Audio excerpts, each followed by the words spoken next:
The hearty laugh and familiar voice of the great Gildersleeve tomorrow night, you know you're in for some hilarious adventures.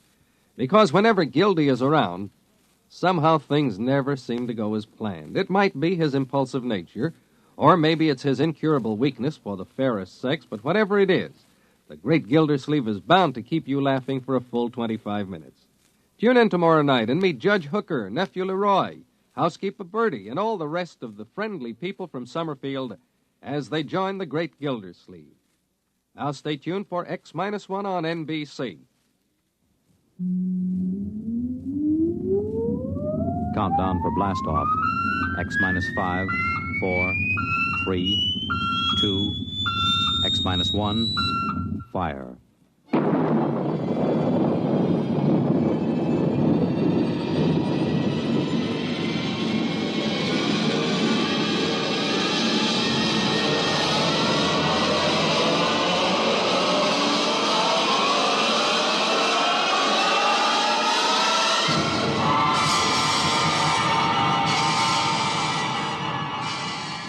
From the far horizons of the unknown come transcribed tales of new dimensions in time and space.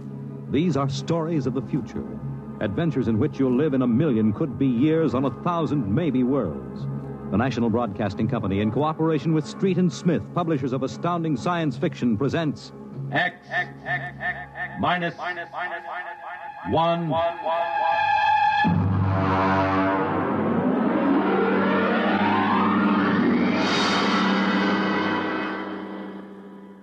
Tonight's story, Time and Time Again, by H. Beam Piper.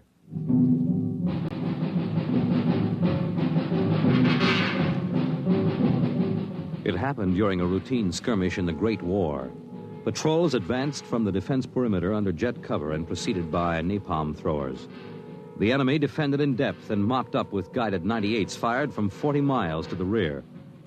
The blast area was 10 miles in circumference, and the medics didn't find much to pick up over 500 yards in. Come on. All right, now back it in here. Look out, it's lousy with mud. More. Now, cut left. More, hold it. Stretches. Come on, Travers, get those men out. Yes, sir. Get a move on. Line them up. Come on. Easy. You want to kill them? Okay, take it away.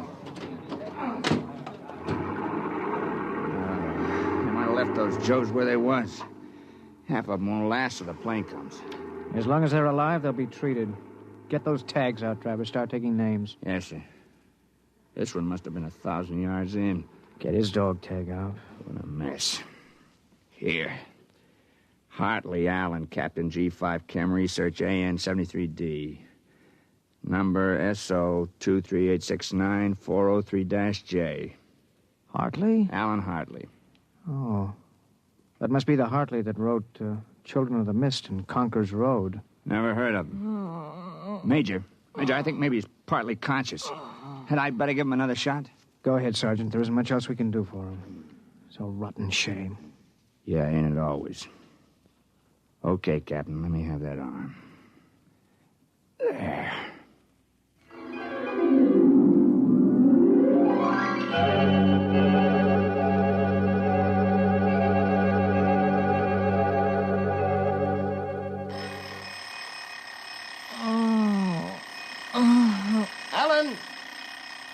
Alan! Oh, God. Down. Get up, Alan. Can't stay in bed all day. I remember that.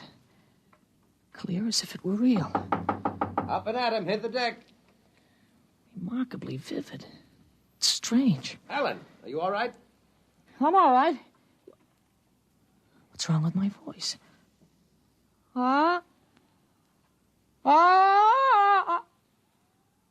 It's too high. What are you doing? Practicing singing? My voice has changed. Is that all? You're growing up. Happy birthday. Happy birthday. Hey, wake up, son. Wake up. I am awake. It's impossible. I am awake. Well, the way you slept through that alarm, I'd say it was impossible. Come on, out of bed. I don't understand. You went to bed at a decent hour. You could wake up the next morning. Come on, son. Breakfast waiting. Out of bed or I'll turn it over. All right. It's a dream. Maybe, but you're wide awake now. I am. I'm awake. Well, half awake anyway. That's the bell at St. Boniface, isn't it? What day is it? Are you kidding? You forget today's your birthday? No, I didn't forget. Neither did I. Here, son. Happy 13th birthday. You won't guess what's in here. A rifle. A light .22 rifle. Oh, now how did you know that? I remembered. Did I spill the beans sometime? No. I could have sworn it would be a surprise. Well, go on. Open it.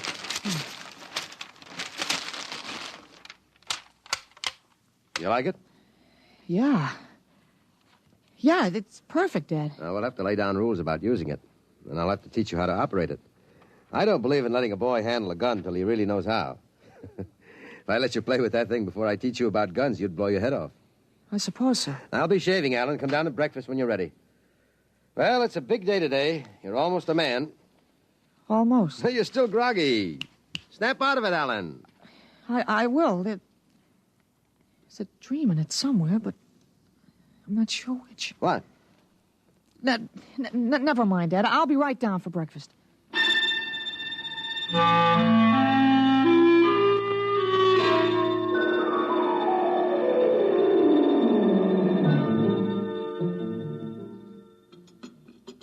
What you going to do today, son? I want to do some reading this morning, I guess. That's always a good thing to do. After breakfast, suppose you take a walk down to the station and get me a Times. Didn't it come? What, the Times? Well, they don't deliver. Be a good idea, though. Maybe I'll talk to Sam Ashburn about it. Here's a $50, Alan. Get anything you want for yourself out of the change. Thanks, Dad. Finish your milk before you go. Sure, Dad. Thanks for the money. You're big enough to handle it now. Hurry back. I'd like to finish the crossword puzzle before lunch.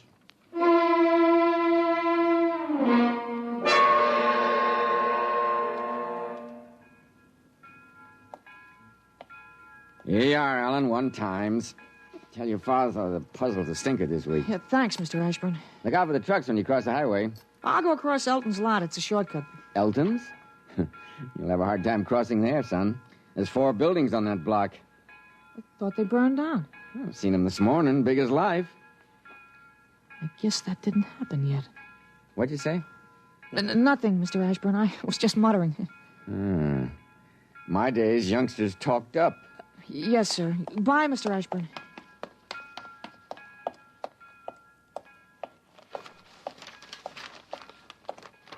Monday, August 6th, 1945. Okinawa 1. Bombing Japan. Hey, Alan. Huh? Alan, wait up. Hey, Larry Morton. Hi, Larry. Hi, Al. You going to Sunday school?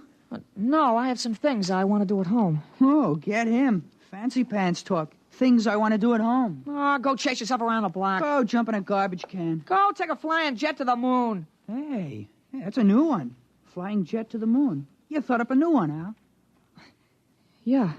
I wish I could stay home from Sunday school when I wanted to.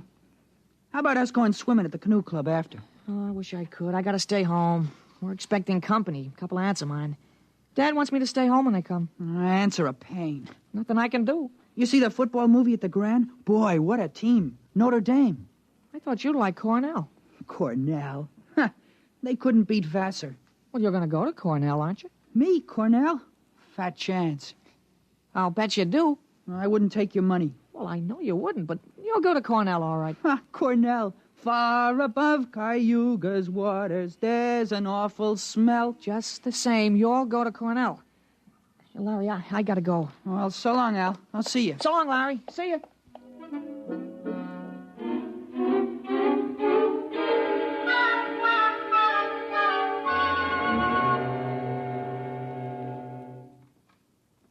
I'm stuck in this corner. 7-letter word, a mix in proportion. Tight. Huh? Tight. T-I? It fits. Now, how did you know that, Alan? That? I read it somewhere, I guess. Oh. What you reading now? Tarzan again? No, not Tarzan. It's refreshing to see you with a book. Sometimes I think I ought to forbid comic books in the house. Yeah, Yeah, they must be raising the devil with those bombing raids in Japan. How long do you think the war in Japan will last, Dad? Oh? I'd say to the middle of 1946. They'll have to invade those islands foot by foot. I don't think so, Dad. I wouldn't be surprised if the war was over very suddenly. How, by magic? There isn't a thing on earth will make those Japanese surrender. You expect somebody to make a pass and it'll be all over by this afternoon? Something like that. Wish it could. A lot of boys dead in the invasion of Japan. Mr. Hartley, excuse me, please. Oh, hello, Mr. Gutchell. That's Frank Gutchell, Dad? That's right. Excuse me. I didn't mean to disturb you, Mr. Hartley. It's all right. Lovely day, isn't it, Mr. Gutchell? Mr. Hartley, the Lord's Day is always beautiful. Of course, Mr. Gutchell. Mr. Hartley, I wonder if you could lend me a gun and some bullets. My little dog's been hurt, and it's been suffering something terrible. Oh, that's too bad. I want a gun to put the poor thing out of its pain. Of course. How would a 20-gauge shotgun do? You wouldn't want anything heavy. I was hoping you'd let me have a little gun. Maybe, so big. Pistol?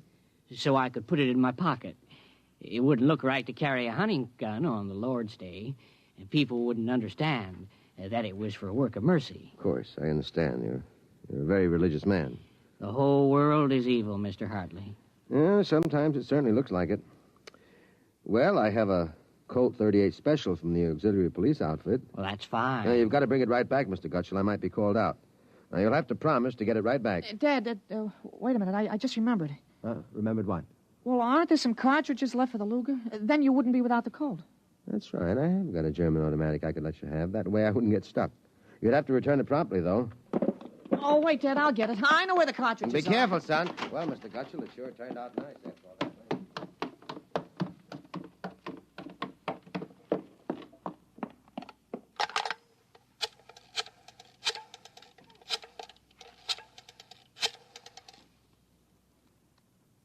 Hello, police headquarters. This is Blake Hartley. Frank Gutchell, who lives on Campbell Street, has just borrowed a gun from me, ostensibly to shoot a dog. What? No, he has no dog. He intends shooting his wife. Now, listen, he'll walk home. If you hurry, you can get a man there on time. What? No, but I wish you'd get my pistol back to me. It's from the First World War. All right. Then you'll take care of it. Goodbye.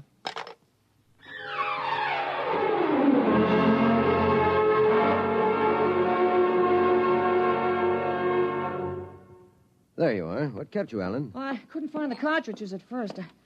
I'll show Mr. Gutchell how it works. It's all loaded, ready to shoot. This is the safety. Just push it forward and up. There are 8 shots in it. Did you load the chamber, Ellen? Sure, it's on safe now. You understand how it works, Mr. Gutchell? Oh, yes, I understand. Thank you, Mr. Hartley. Thank you, Sonny. Goodbye. Goodbye, Mr. Gutchell. Return the gun when you're done. Yes, I'll be done with it soon. Goodbye. Alan, you shouldn't have loaded that gun. I guess it's all over now. I had to keep you from fooling with it. I didn't want you to see I took out the firing pin. You what? Gutchell didn't want that gun to shoot a dog. He's a fanatic. He sees visions, hears voices. The voices probably put him up to this. Well, I'll submit that any man who holds intimate conversations with disembodied spirits isn't to be trusted with a gun. What are you talking about? While I was at it, I called the police upstairs. I put a handkerchief over my mouth and told them I was you. You? Well, why did you have to do that? I couldn't have told them this is little Alan Hartley, 13 years old. And suppose he really wants to shoot a dog. What kind of a mess will I be in then? No mess. If I'm wrong, which I'm not, I'll take the rap for it. Dumb kid trick, you know. But if I'm right, you'll have to front for me. They give me a lot of cheap boy hero publicity, which I don't want. This is crazy, Alan. This is absolutely crazy. Maybe. We'll have the complete returns in 20 minutes.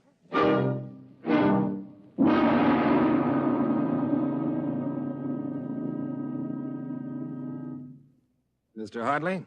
Mr. Blake Hartley? That's right. I'm Detective Sergeant Koborski from Homicide. Here's your Luger. Thank you. I don't know how you spotted that guy, but when we busted in, he was pointing that gun at his wife and swearing a blue streak because it wouldn't go off. I'm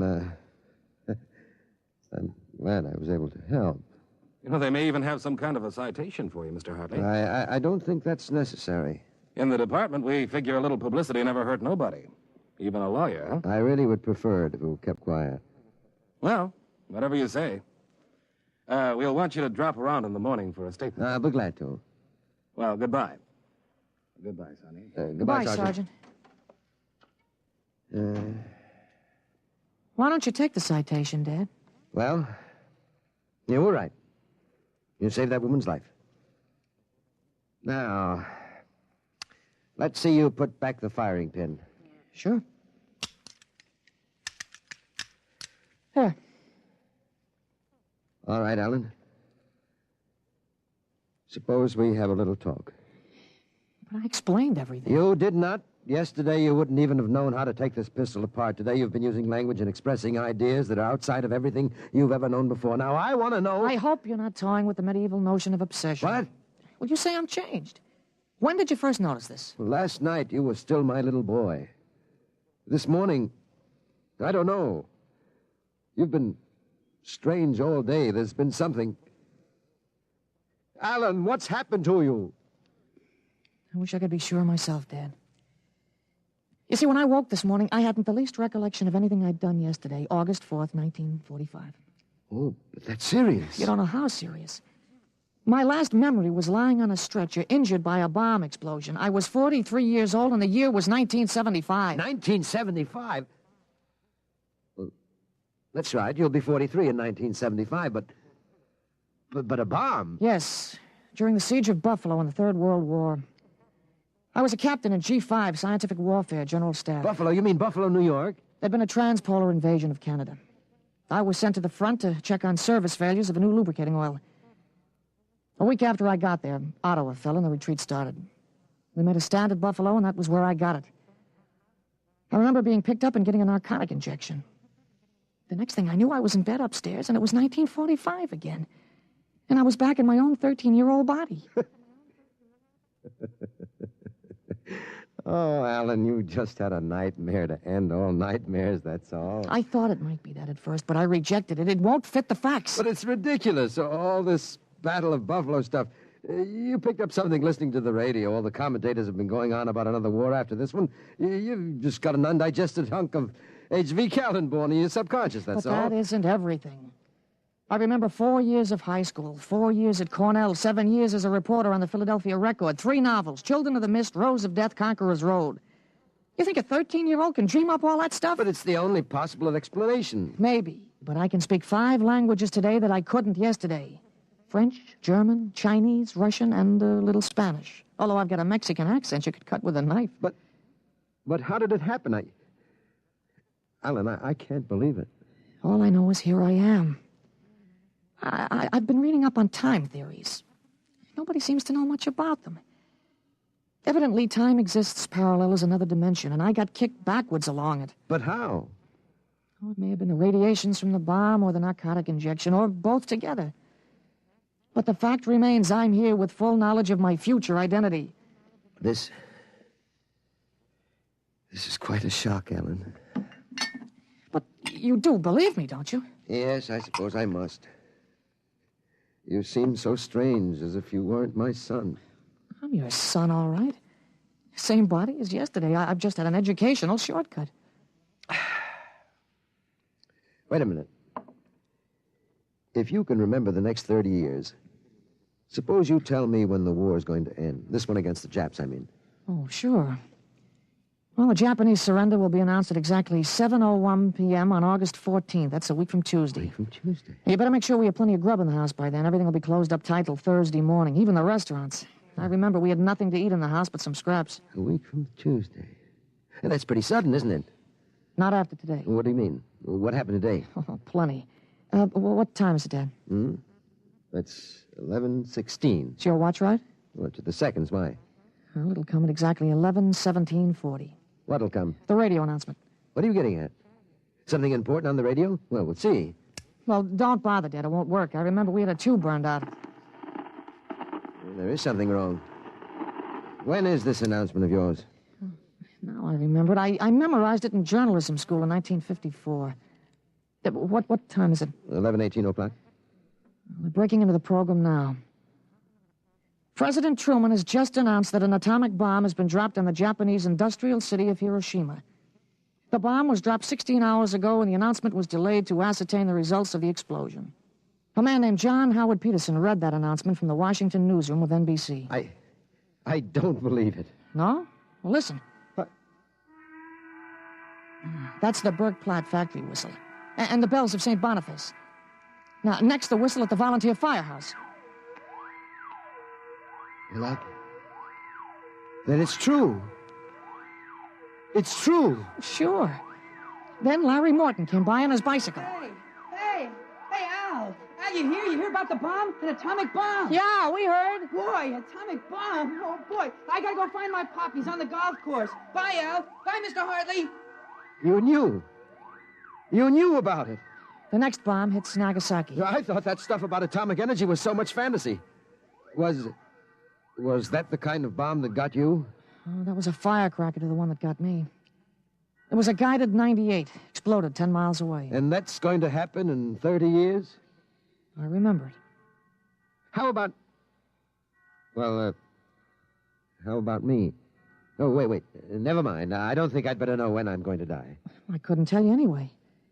I had a letter from you just before I left for the front. You were 78 then, and you were still hunting and fishing and flying your own plane. But another war. And fought on American soil. Oh, Ellen, I wish this hadn't happened to you. It happened. I remember it.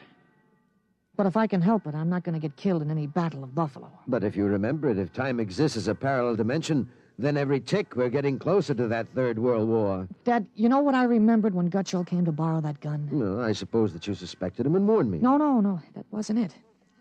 The first time when I was really 13, I wasn't home. I'd been swimming at the canoe club with Larry Morton. When I got home about a half an hour from now, I found the house full of cops. But if the gun didn't fire... What makes you think it didn't? Gutschall talked the 38 out of you. He went home, shot his wife 4 times in the body, once behind the ear, and used the 6th shot to blow his own brains out. That's what you remember? Yes. The cops traced the gun. They took a very poor view of your lending it to him. You never got it back. But here it is. Oh, not the way I remember it. But I didn't want you in trouble, so I warned you. Dad, I found out the future can be changed. One man can't change the whole future. I stopped a murder and a suicide. I know, but... With 30 years to work, I can stop a world war. I'll have the means, too. The means? Unlimited wealth and influence. I've got a good memory, Dad. I wrote a list out this afternoon. Salt, jet pilot, citation, ponder, middle ground. What is this, a code? Horses.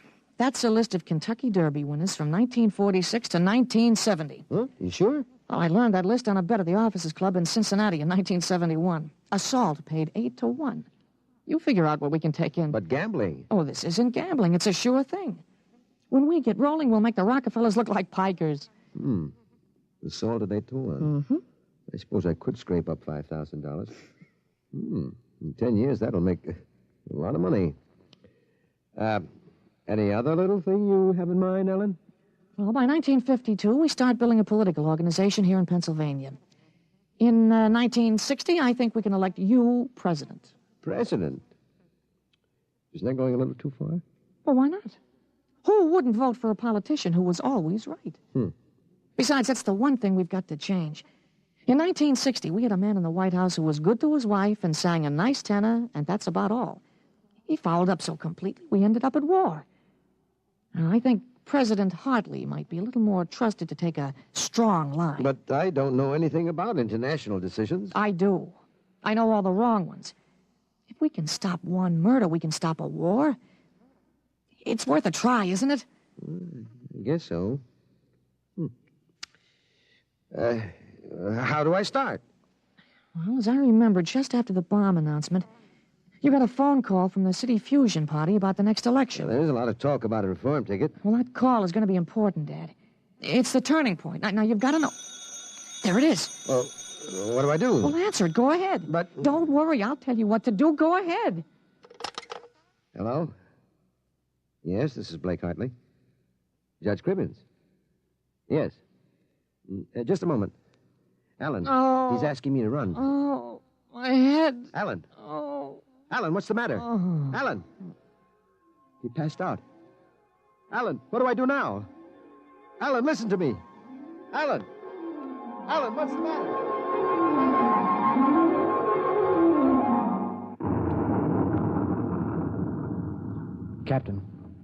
Captain Hartley. Captain Hartley. He was all right, Doctor. I gave him a shot and he was all right. Well, he's dead. All right, Sergeant. Make out the tag. Hartley Allen. Captain. Dead April 8th, 1975.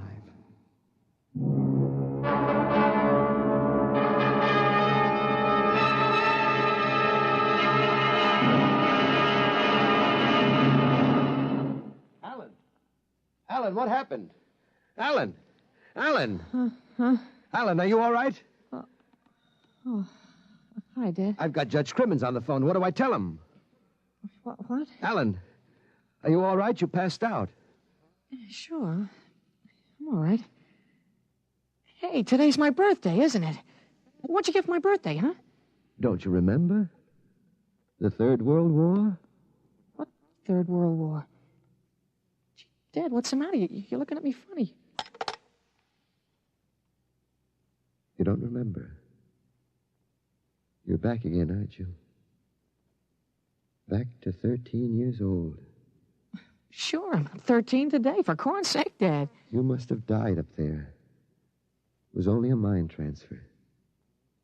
That means I'm on my own. I have to do it myself without your help. Help for what? If it's the grass, I said I'd cut it tomorrow. No, it's not the grass. I've got to save your life, Ellen. I can't let you die that way in 1975. You're talking about, Dad? You sound goofy. I've got to change it all by myself. Change what? Never mind, Alan. You don't know yet. Come on. Let's have lunch. Sure, Dad, but now, how about my present now? What'd you get me for my birthday, In a minute, son. Go on in. Okay, well, hurry up, Dad, huh? Sure, all right. Now, where did I put that list of horses?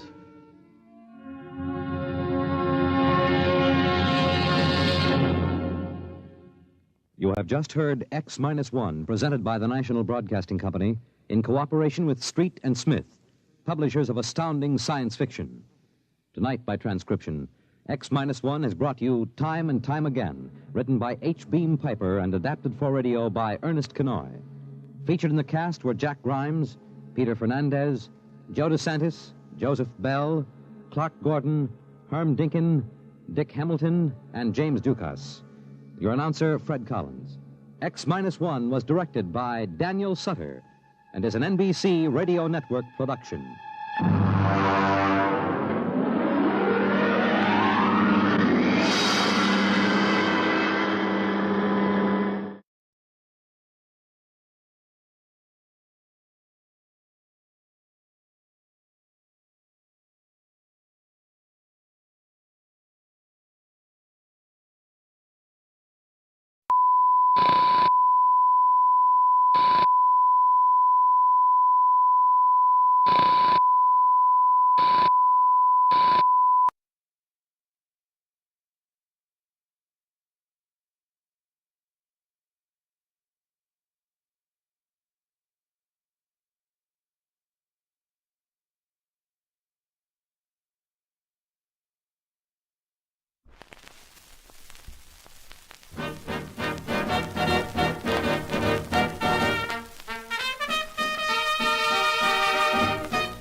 Good morning, weirdos. How are we today?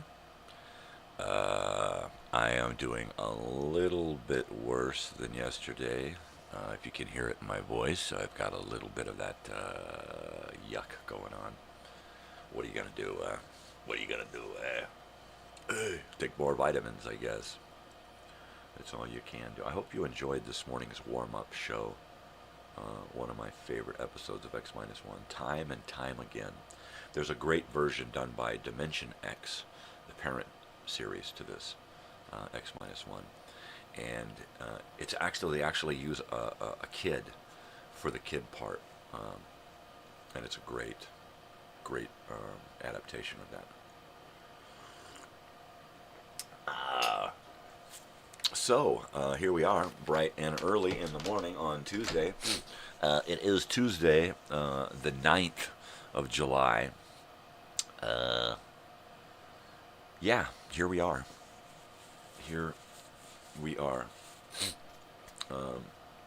Been working on programming and stuff. I'm hoping I get away with my selections for the upcoming weeks. I'll probably change my programming to suit the possibility of copyright infringement. So I'll be doing a lot of old-time radio, a lot of fall previews, little knucklehead shows that we don't really get to see anymore and nobody really gives two craps about. Like, That's Incredible. I don't think any of That's Incredible survived the studio days. I can't find any of it anywhere, and all that I do find is recorded from video cassette. So there's no DVD versions. There's no, there are DVD box sets of like ABC After School Special, The Day the Earth Changed, The Day the Universe Changed. These are things that have already been pushed onto DVD, which means that there's a good chance I'm going to get hit with copyright bummers if I try to use them. So I'm changing it up. I'm not going to use The Day After Tomorrow. It's a great science documentary.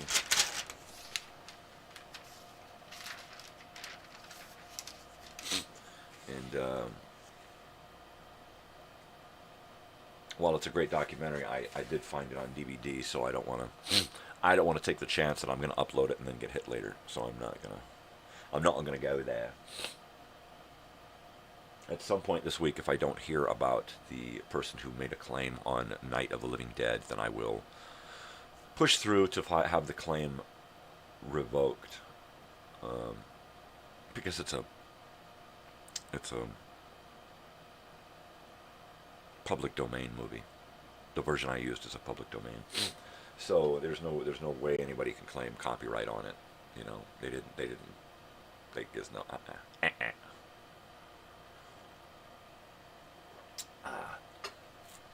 So there's that. Yeah. I tried to get to sleep early last night. I really did. Oh, yeah. My nighttime nonsense and nostalgia show was canceled.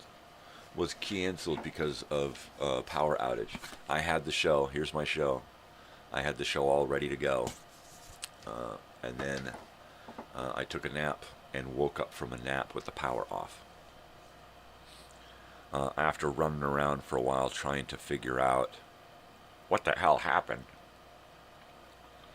I got the power to work again. I thought it was a neighborhood thing. It wasn't. It was our main had been blown. I checked everything. Finally had to go to the main to see that the main had blown, which was different. It never happened before. So I reset that, and then after about, an hour or so, then the whole neighborhood went dead. Actually, the whole town, all of this town, all the way out to the next surrounding areas, we went dark. And it was hot. So it's like, okay, we're sitting here trying to watch a documentary, and the power goes out. And it's like, all right, let's just get up and go outside and do what we got to do while we got, the time to do it. So we hooked up everything to the swamp cooler. So it's got water, it's got power, everything works on it. I put the little stuff in it to keep it from going weird. I put a new filter on it. So that's ready to go. It still doesn't have a whole lot of water pressure, but it only needs to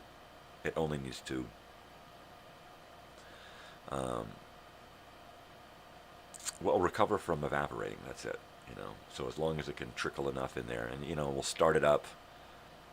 The water will start moving. We'll get a hose, fill it up until it drips, and then check it throughout the day to make sure it doesn't go dry, because it gets 115 out here, and it's drying off pretty quick through those vents, right?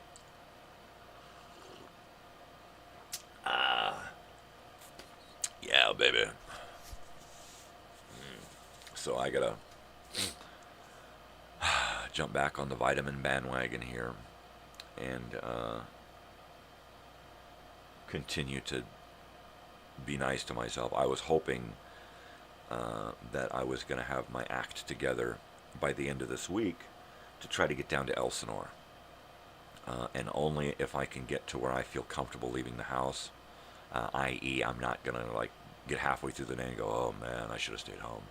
Or get down there and have people go, oh man, you're sick. Oh dude, oh no way, man. Oh man, oh. So I don't want to, I don't want to be a bummer either way.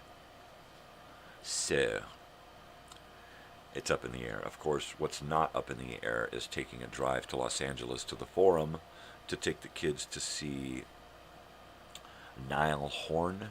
Niall, I think that's his name. One of the One Direction guys, right? Put out a solo album. Good album. So my daughter and 3 of her friends are going to go. 2 friends and a friend's sister. So that should be just awesome.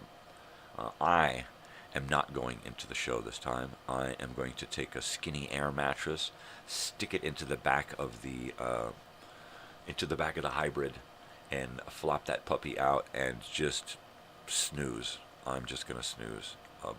A back full of pillows and an air mattress and a nice cozy blankie, and I'm out. And I'll just, put on a movie, pass out for a few hours, set my alarm for, 30 minutes before the end of the show, and bada bing bang boom. We don't have to stay out there. I don't want to. They're like, well, we like the idea of staying out in the motel, but we don't want to, stay out there by ourselves. And I'm like, all right, well, I don't want to stay in a motel. I don't want to drive out and then stay there Monday and then come back on Monday. Let's go out and get you guys home early Sunday morning or Monday morning so that I could do my thing on Monday. I'll be beat to shit, sleepy, but I'll probably show up here that Monday, and the 28th. So that's when it is. It's on the 28th. We got a concert here. So I should be, if we get back, 2, 3 in the morning, I should be able to lay down for a little while and then get up and be here. Hi. So that's, that's that. That is, as they say, that.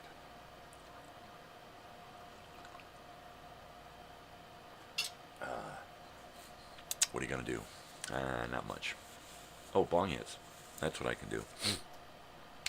I got some baggy buds. Some baggy buds. Yeah, there, buddy. I got some little baggy buds. I like these little bags. They're, I used to get my little $20, $15, $20 eighths back in 1985, 84, 83. Back when I was like 15 years old and smoking dope. Which is something that I do not recommend. I do not recommend that people do. Yeah. Wait till you get older. There's no reason to start smoking this shit when you're young. I know society and parents and all that shit, school, give you a lot of reasons to want to escape. There's a lot better ways to escape than mind-altering drugs, right? Had I the sense when I was younger, I would have just gone to the fucking library when I felt like the world hated me, right? I should have just spent more time in the library. I did a lot of library time, but I didn't invest enough time in me when I was young, you know. Mainly because I was an escapist. That was it. I was a pretender, and I was an escapist. That's it. I still pretend. I still pretend to be whatever is required of me. If I don't know how to do it, I pretend. I've gotten more jobs being a pretender. Oh yeah, I could do that, no problem. Hey, how do you do this? Ah, one of those guys, huh? And then, you know, that's just the way it is, you know, being a pretender. It got me through life. It kept me from a lot of trouble. That and marijuana. Had it not been for marijuana, I probably would have been in a whole lot more trouble than I got into. And a lot more trouble would have found me had I not been a marijuana smoker. Yeah. It was a lifesaver in many ways. You know, of course, it's going to kill me now, but at least, you know, I had a life thanks to marijuana. Sure, it's probably going to take my life away in the long run, but what are you going to do? You know, that's just the way it is. I'm sure a lot of people in my days have wished for that, you know. Hey, I hope that son of a bitch dies horribly. Yeah, well, now you get your wish. There you go. It's gonna be horrible. Ain't gonna be pretty. What are you gonna... I assume, and I'm hoping, but I assume and hope that it's my ticker. My heart gives out before cancer takes hold and devastates me too much. You know, it's going to happen when it happens. It's not like stop death. You know, I'm a realist. It's just the way it is, you know. You can't stop death. You can push it away, you can fight it off, but it's going to get you. You know, it's going to fucking get you. And to those people who try to convince themselves that they can escape death altogether, you know, well, they're just fucking ridiculous. They are out there. I mean, I'm a crazy old weird bearded guy, but those people are fucking nuts. I can be saved. I can save my eternal soul. Okay. How does that work exactly? When nobody really knows anything about the here and after, you know, the hereafter, the afterlife, you know, all it is humans trying to come up with some answer to something they couldn't possibly understand ever until they got there, right?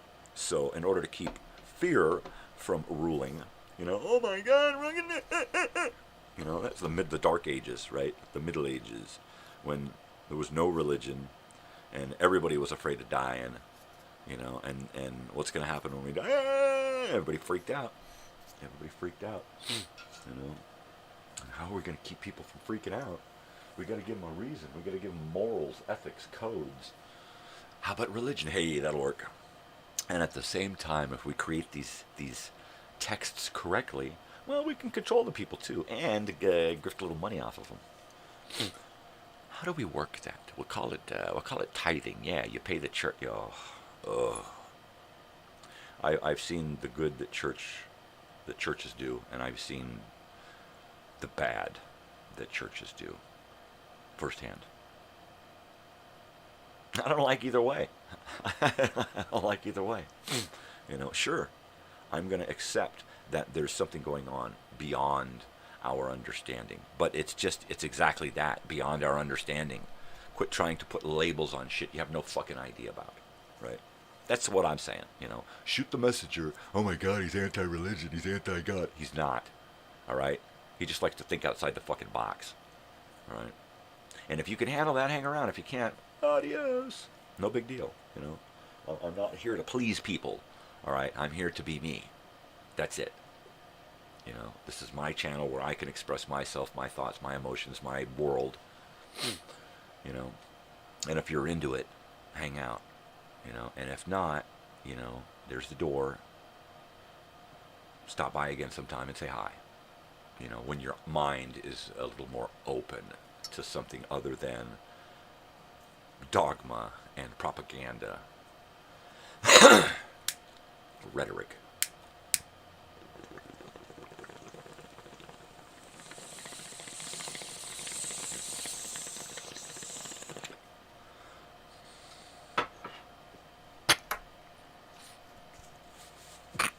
Oh, yeah.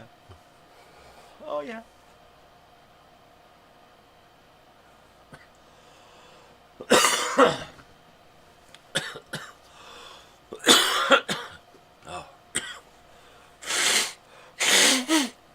Pardon me. And my nose maintenance. You know, it comes. You just got to deal with it. I've been dealing with this type of post-nasal drip since the 1980s, and a lot of cocaine. A lot of people I know totally invested themselves into speed, right? And while cocaine and speed are both horrible things to put in your body, I leaned more towards cocaine. Why? Because speed was easy to get. I could get as much speed as I wanted anytime I want. Cocaine, harder to get, right? I wasn't going to go out and, you know, pimp my body and steal stuff and sell it to get cocaine. But there was always someone around who had it. I could go over to somebody's house and say, hey man, you get any cocaine, man? You doing a lot? Or just hang out and the cocaine would show up. Or go to somebody's house and, you know, hey, could you do these things for me? Could you be a handyman? Could you know, run some errands or whatever? I'll give you some coke. That was me. I was not into the whole, you know, well, I'm going to sell it so that I can have it. You know, I never sold drugs. Never. I was a middleman on occasion. On a lot of occasions, I was a middleman. Hey, man, you know where to get some weed? Yeah, I can get some weed, man. You going to give me a little pinch? That kind of shit, you know. How come this bag's a little light? Oh, I don't know, man. So, you know, there's that. But, you know, I was just never into the hard stuff, you know. Too many after-school specials, you know. I just loaded up one onto my computer called Stoned with Scott Baio, right? It's a great one. It's only an hour long, but it's an after-school special, and it's probably on the DVD set, and it's going to screw me, so, yeah.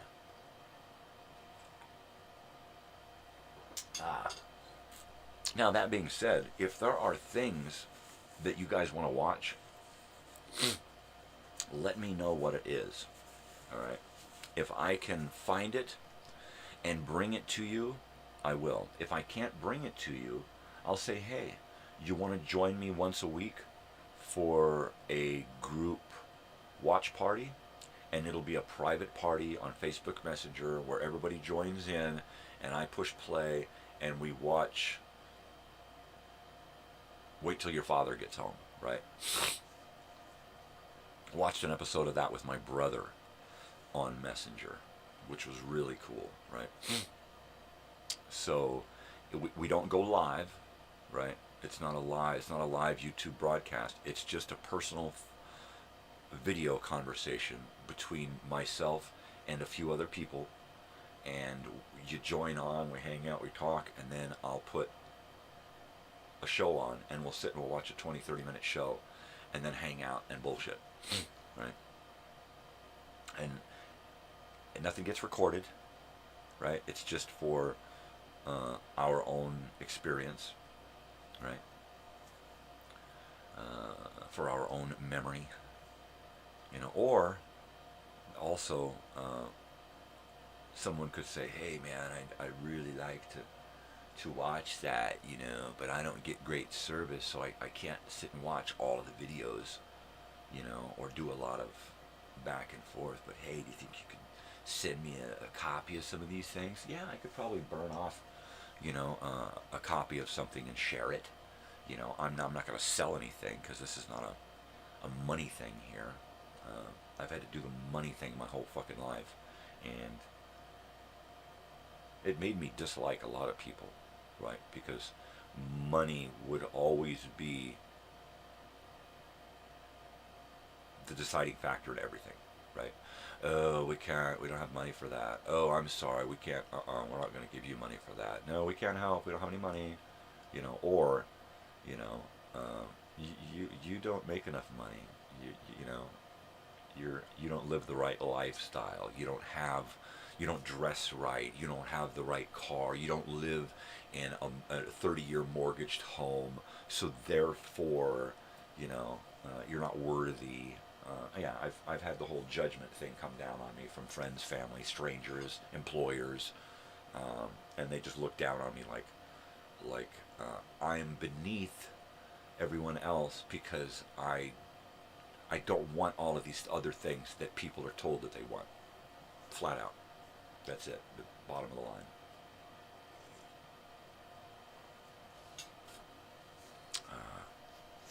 Everybody else just falls in line, you know, and picks the line that they're told to pick, wears those labels around their neck that they're supposed to wear, and they're eager to put on the next label, you know. It's like we can't put on fucking labels fast enough. Me? No, I don't do labels. You know, I'm human. I try to be a good human. That's it. That's all the fucking labels we need. You're either a shitty human or a good human. Pick one. Wear that label. Get rid of all of the other labels, and you'll see how much easier your life is. How free you are of the bullshit. You know. Oh, do you support this group or that group? No, I don't support supporting groups, because all you're doing is feeding in to the bullshit. You know. It's like having a holiday for everything. Hot dog day, donut day, dog day, cat day, you know, jack off day, what fucking ever. I mean, give me a break. It got me excited. I gotta warm my coffee up.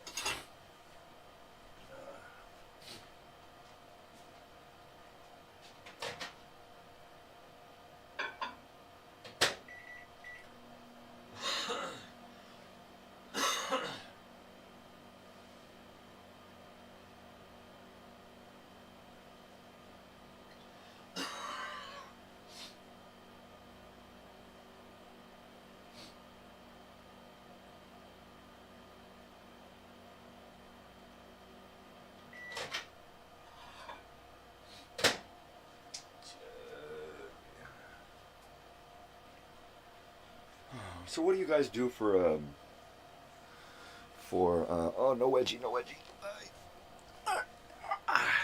do you guys do for summertime meals that you don't want to cook? You know, what do you put in the fridge to eat so that you don't have to go to the kitchen and cook for an hour and heat the fucking house up, right? What do you guys cook?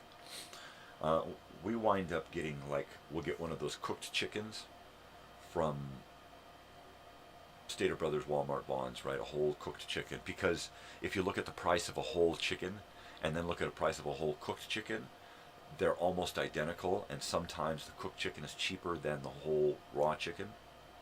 So we try to make the call. You know, we'll always try to keep a frozen chicken in the freezer, but when it comes to, hey, we want to have chicken tonight, well, let's just grab one. We won't have to cook. It'll be just as cheap as you know, cooking one. Only you get it right now. You don't have to wait 2 hours. You know, the house doesn't heat up, and it's good chicken. You know, I know the people there.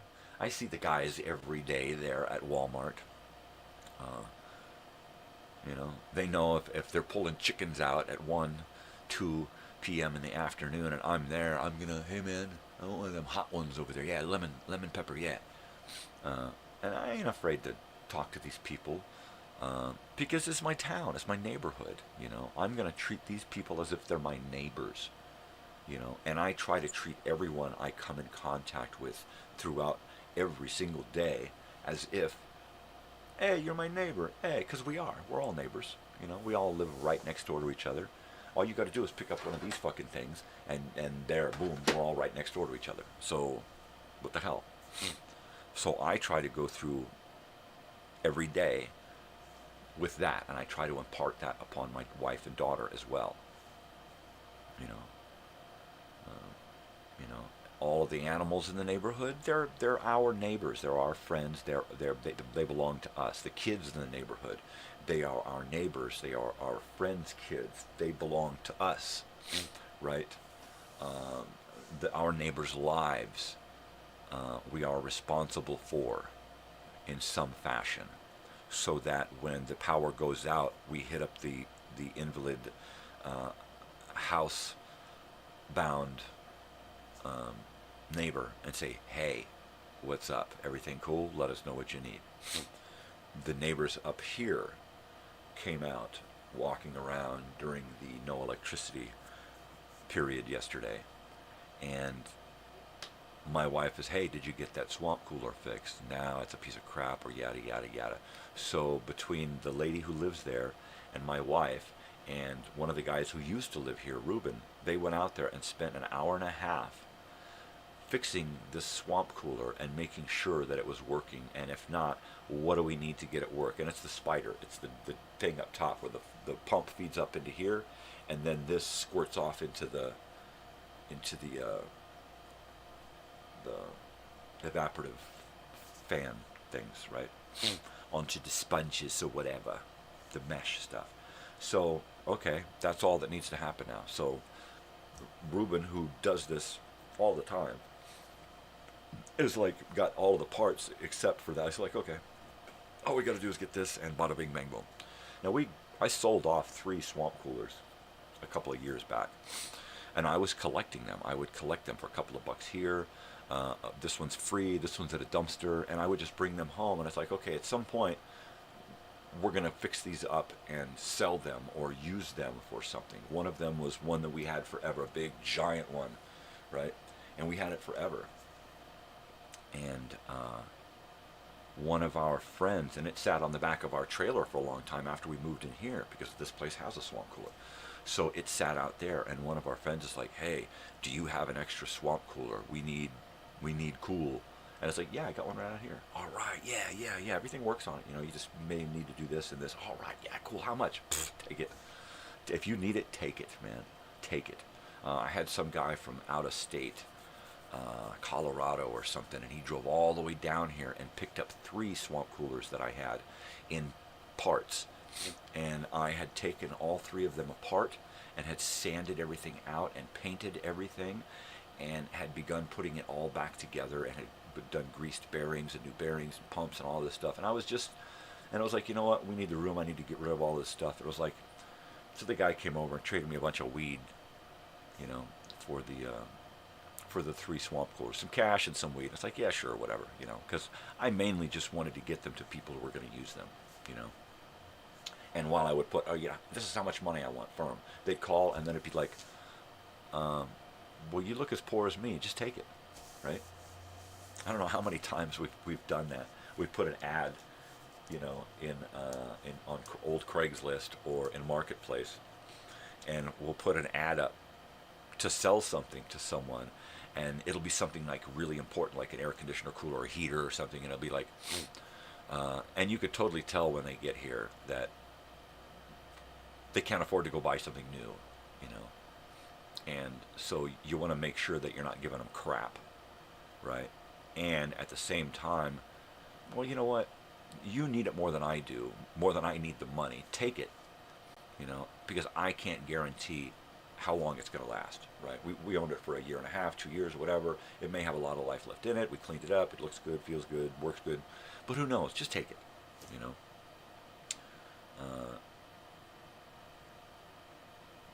Saying we had an air conditioner, one of those portable air conditioners you park on your floor and you vent it out through your window, and they work really, really well. And someone at some point had given Hilda, my wife, one.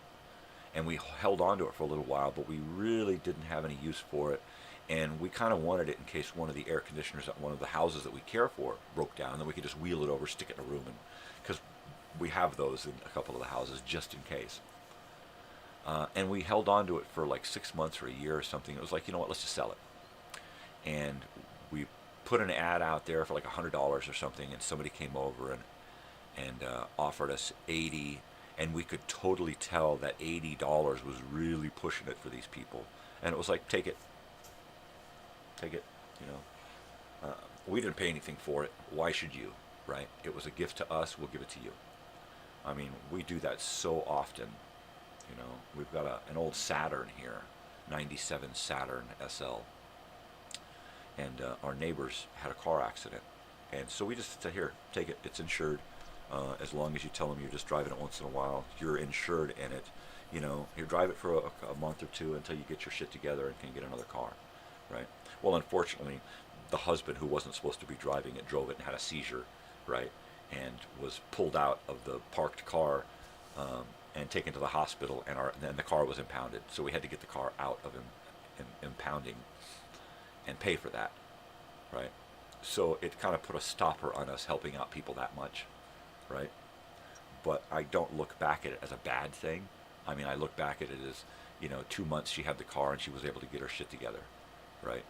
And I try not to look at it, you know, the fact that her husband screwed it up for him. You know, it is what it is, you know. And you find out a lot about people. You find out people's true character when you help them out and they shit on you. And then even more, you find out more about yourself and how you deal with them having shit upon you, right? Whether it's a perfect stranger, a neighbor, or a longtime friend. It don't make it any easier. But how you deal with it, how you move forward, is what says volumes about who you are, you know. And I hope it speaks enough to who I am, you know, to help people out and get shit on, and then to be able to turn around and help somebody else out, fully expecting to get shit on again, right? Because that's how it works.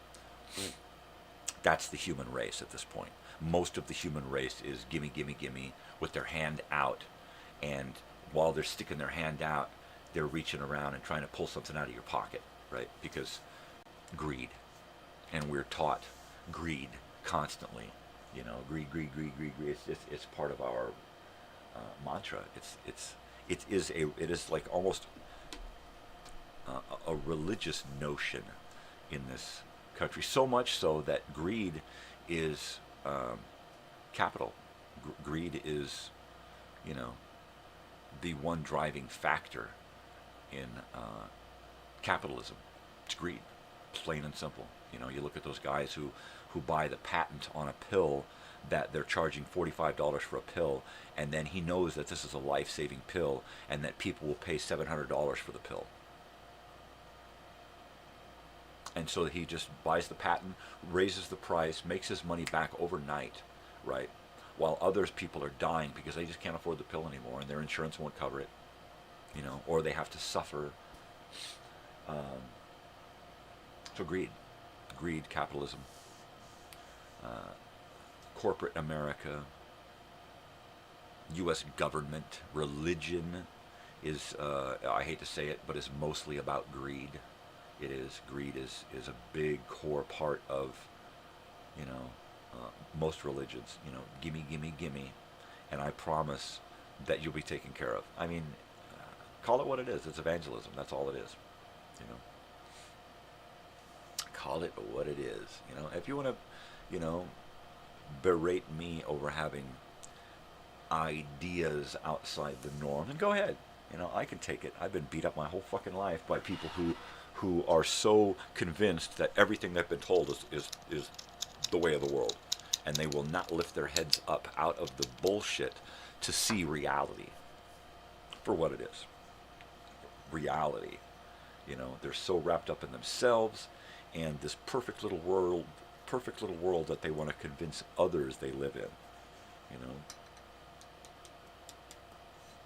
I'm sure there are a handful of people out in this world who get up every day and whose life is so fucking pampered that they don't even have to wipe their own ass, you know.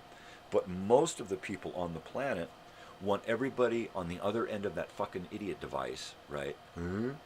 They want everybody else on the other end of that to think that their life is just as glamorous as one of those other fucking bimbos out there, you know.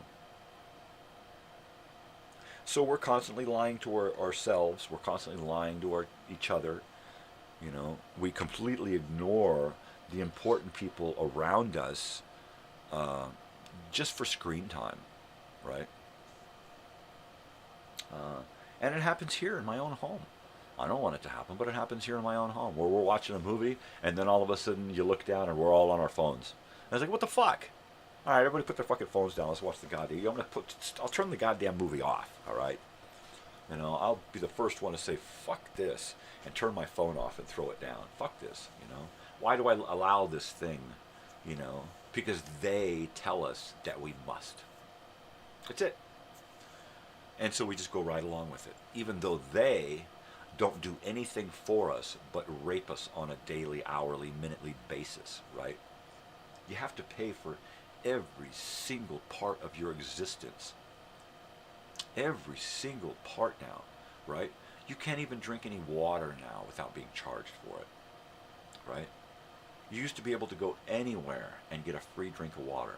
You used to be able to go anywhere and make a phone call with just a dime or a quarter, right?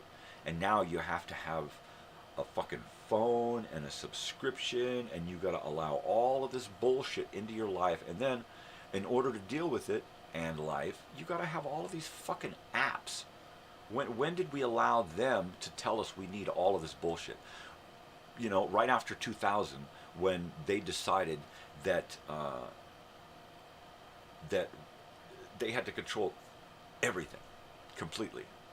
They didn't have enough control. They had to control everything, and they had to get us more and more to think the way they want us to think and do, you know. And so, you know, here we go to the idiot device and propaganda and bullshit and bullshit and bullshit, and it just goes on and on. And then I sit here, you know, look at, I pulled all my hair out because I just, you know, because it's just maddening. It's fucking maddening. What are you going to do? What are you going to do? Nothing. Nothing you can do. You know, I try to look to the past to see where we fucked up. What can we do now to take us back to where we had a chance? Well, we can't really. You know, the planet, if we'd have started taking care of the planet better 40 years ago, you know, 50 years ago at the first Earth Day, right? If we'd have done it then, you know, 54 years ago, 1970, first Earth Day, when we had a plan, we had, okay, look, let's take this day so that we can consciously make a choice every year, every day, to worry about our home, right? And the 80s came along and fucked that up. You know, party all the time.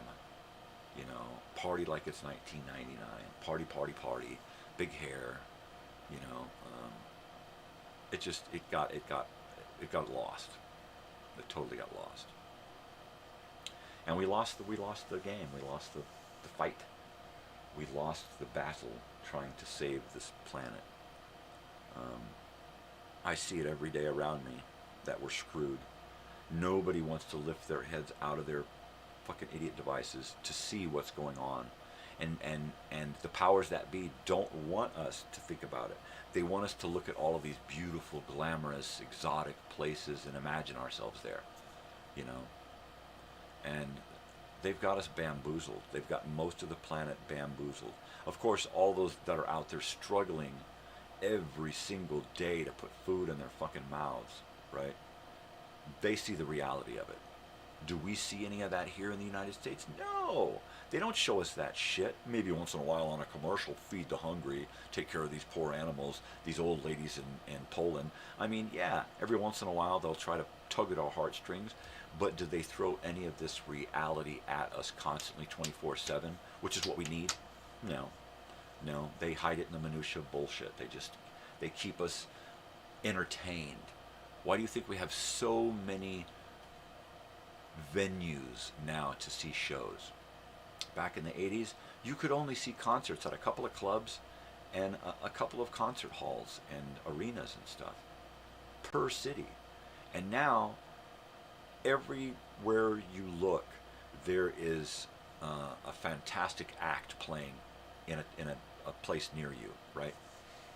We don't have to drive 30 minutes to see superstars, perform within feet of us, So they're just keeping us busy. They're keeping us entertained. They're keeping our heads and noses buried in the bullshit, And for the most part, we're just too stupid to even care, right? Because we don't want to be bothered with that. We're humans. We want to feel good. Don't make me feel bad about feeling good, man. Don't bring me down, man. Don't harsh my buzz. Don't make me think about those people over there, man. They're not my problem. All right? Get to the club on time. That's my problem. All right? Trying to pick out what shirt I'm going to wear Friday night. That's my problem, Getting to work Monday morning. Having to worry about some people on the other side of the planet starving or killing themselves over property. It's not my issue, man. And that's where we fail, because we don't make anything our issue anymore. We give it to somebody else. I pay the church to pray for me, right? I pay taxes, the government, that's their problem. They got us into it, let them get us out of it. Tell me when I'm supposed to pick up and sign in March, and then be sure to tell me what I'm supposed to write on the sign. Because I don't know, I'm just a dumb fucking slave. You just push me in one direction, get me all pump me up, get me pissed off, and point me in a direction. And I'm happy to go there and beat people up for you. Why? Because you told me to. Hey, you told me to. What am I, stupid? I'm a good American. I'm going to do what I'm told. You tell me to hate these people, I'm going to hate them. You tell me to kill these people, I'm going to kill them. You tell me to buy this garbage, I'm going to buy this garbage. Why? Because I'm a good little guy. Where did that get us? A fucked up world, fucked up planet, fucked up people, spoiled, rotten little fucking kids. With spoiled, rotten fucking parents. Breeding in fucking huge numbers. Why? Because we're affluent. We can afford it. We can afford to have 6 kids in our mansion and turn out little fucking shitheads who are going to marry other shitheads and turn out even worse shitheads. Yeah. Is he talking about me? How dare he?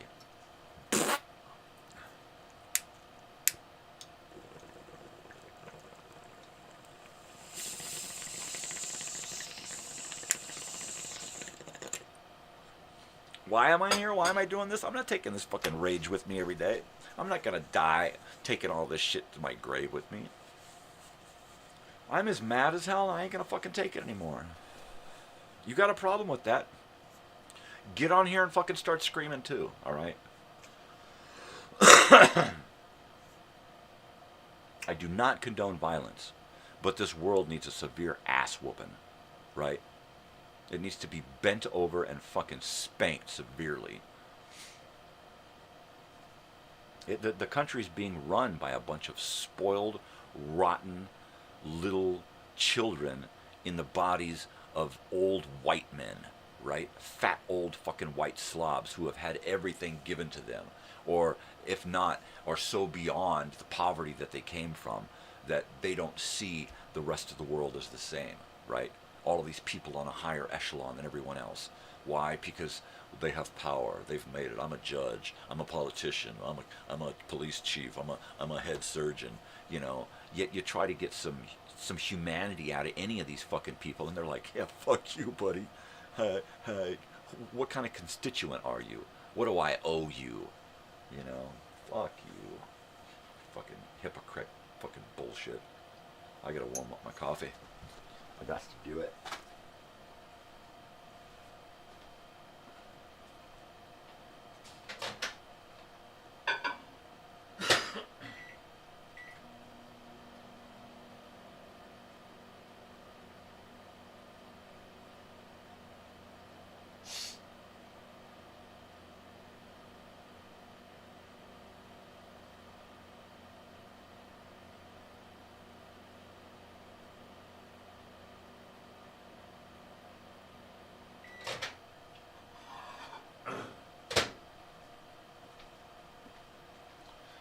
after yesterday's fucking electricity fiasco, quite honestly, I think I'm going to get done here and go right back to bed.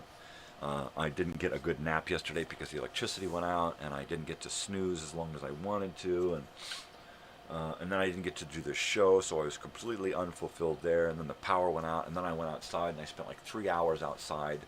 Even after the power came back on, it was out for about 30 or 40 minutes.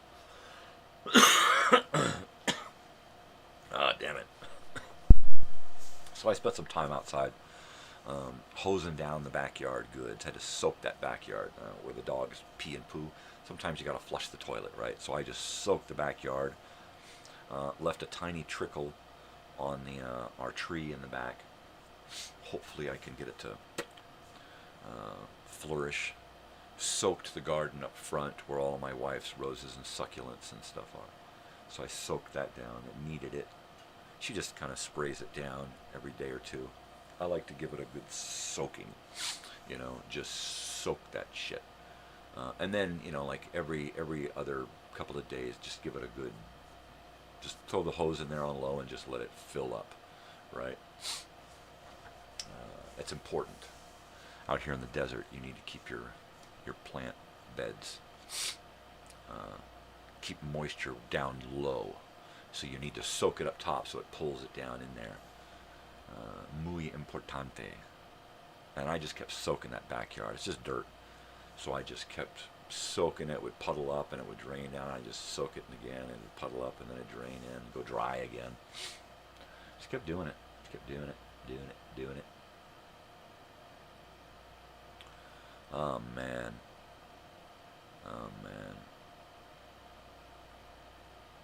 This crud in my lungs here. What are you going to do, eh? Well, I ain't going to stop smoking. Because it don't do no good no how. All it does is make things worse. I can't take pain pills because they clog me up. I did that for 18 months when I first got injured. Here, take these pills, take these pills, take these pills, take these pills. And I just kept listening to them until I decided, you know what, you guys are idiots. These pills aren't doing anything for me except stringing me along so you can keep gouging the insurance. And they did. They used up all the money that I could have had for surgery stringing me along for 18 months. Let's do some therapy. Let's do some x-rays. Let's do this. Let's do that. Why don't you just fucking operate? No. It's like, okay, we can operate now, but you got no money left for rehabilitation, which means that after about 2 months of having had your surgery, you're on your own.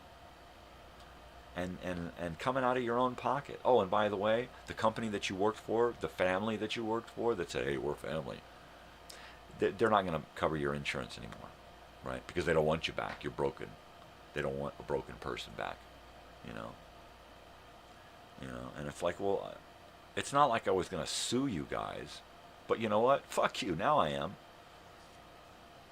I got a pittance out of that, just enough to get myself a tiny little car and go back to college and rehabilitate myself without surgery.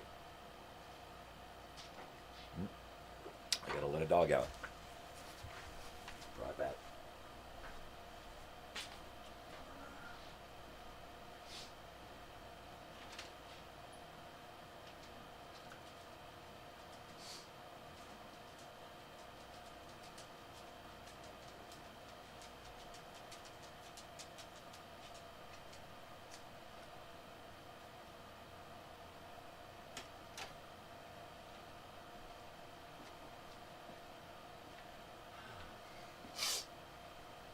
Well, that's one. The big one is out.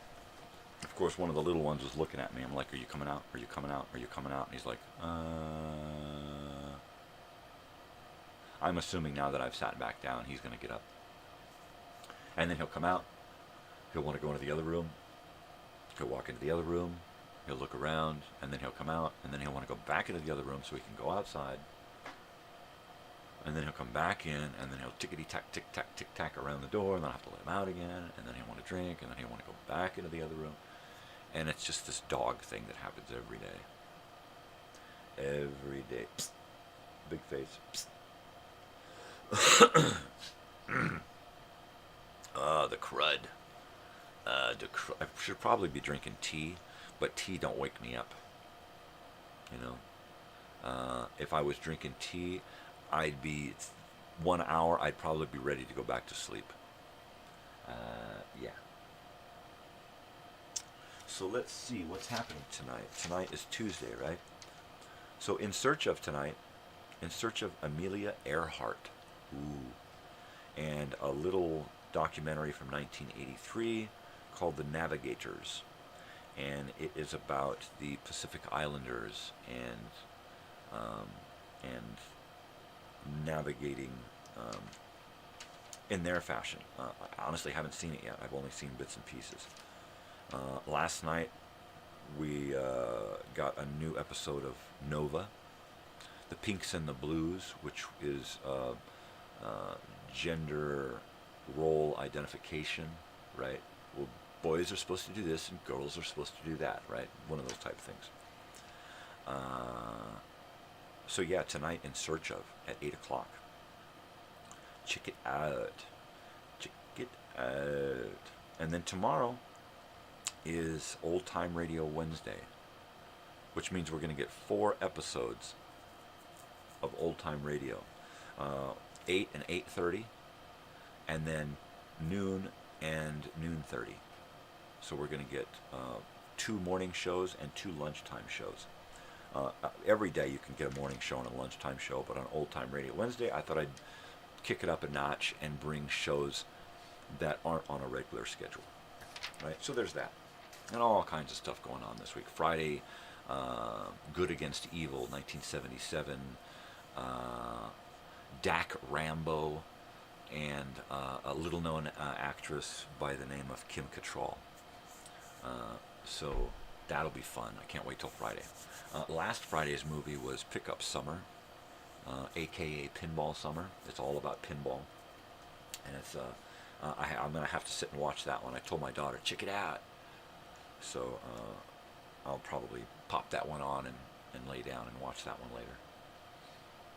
Totally. Dak Rambo. I'm like, Dick, what? Doc, what? Who the hell is this guy?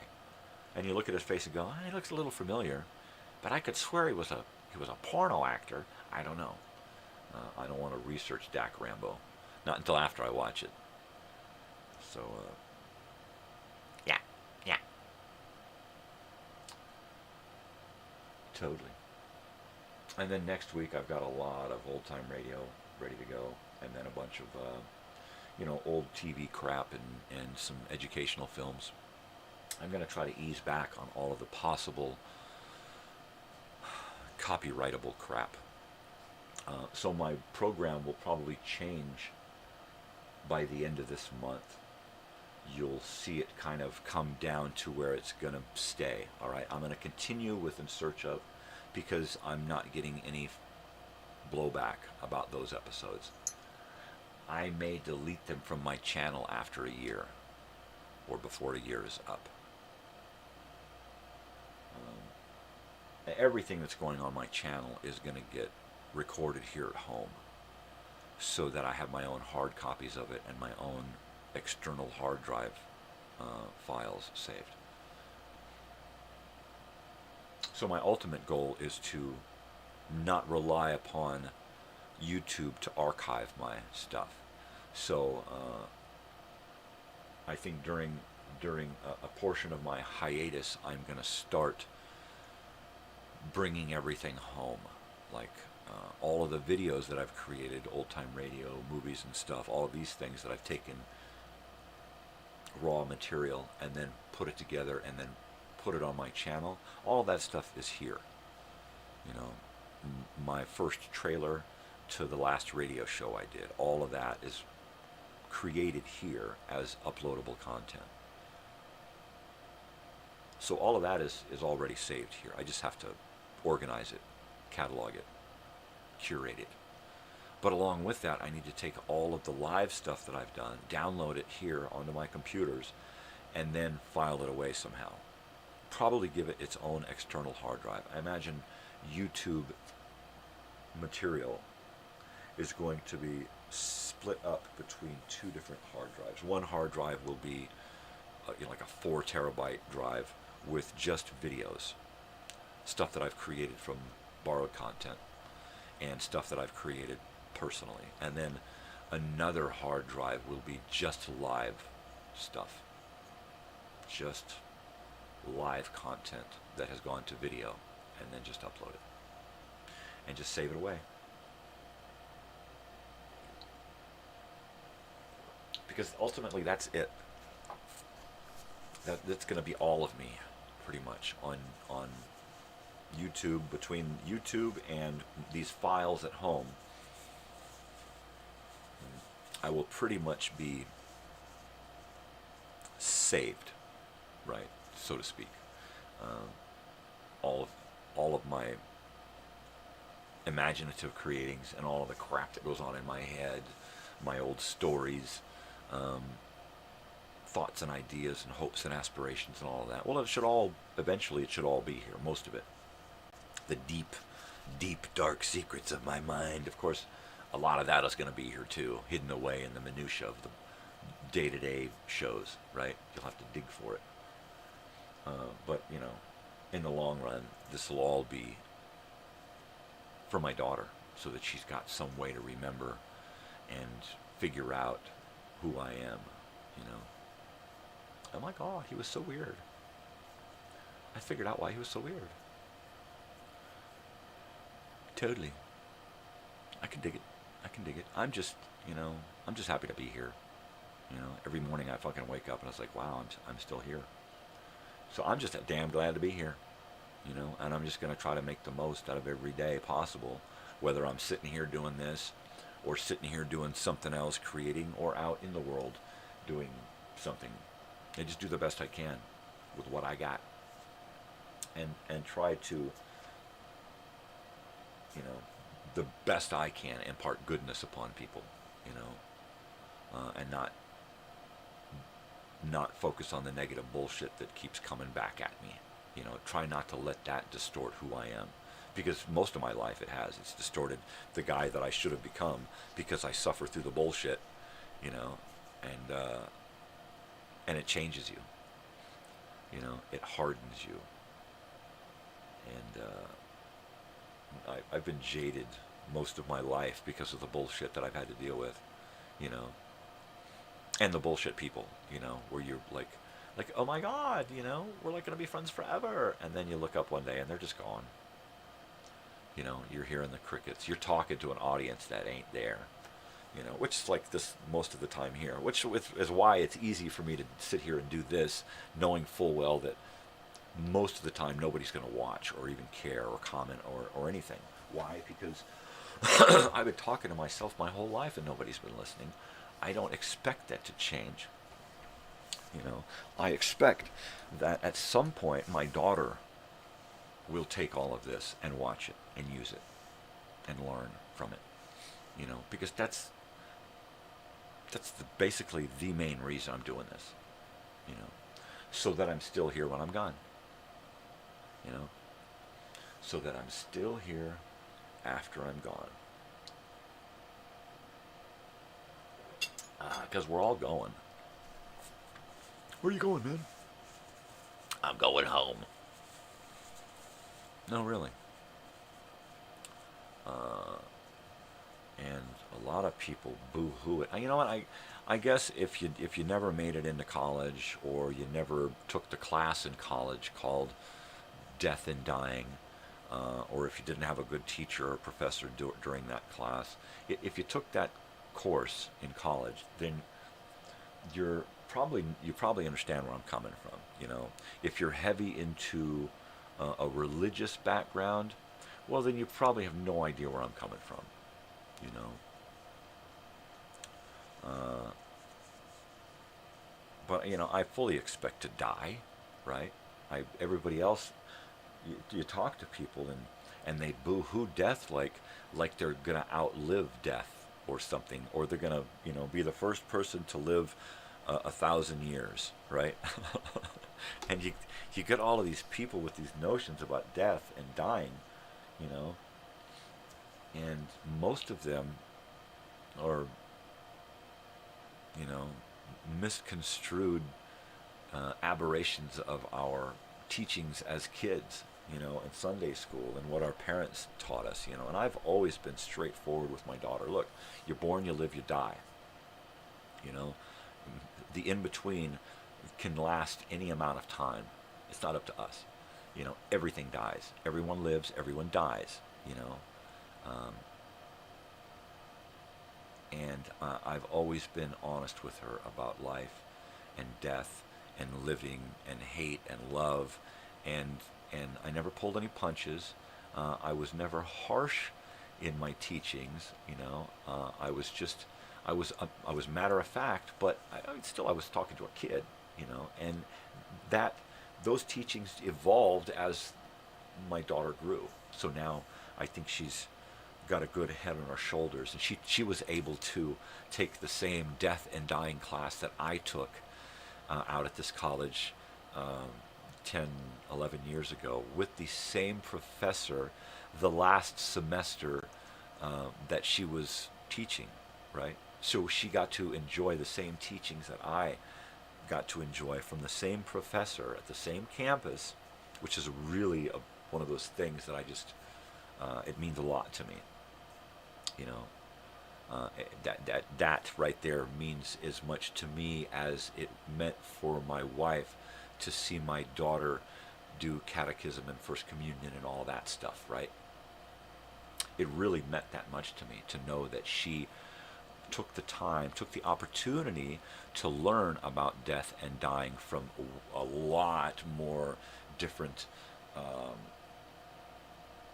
points of view than just one religion, you know. And now I think with that inside of her, she's going to be able to look at more religions and kind of pick and choose from what she wants to create her inner core, which is exactly what I did. You know, I see good in all, but I also see a lot of bad in all. So I try to avoid the rhetoric and the rigmarole and the bullshit and the propaganda and the dogma, and I try to see past all of that to what the core message is in a lot of these parables and verses and stories and stuff, right? So I don't take everything in.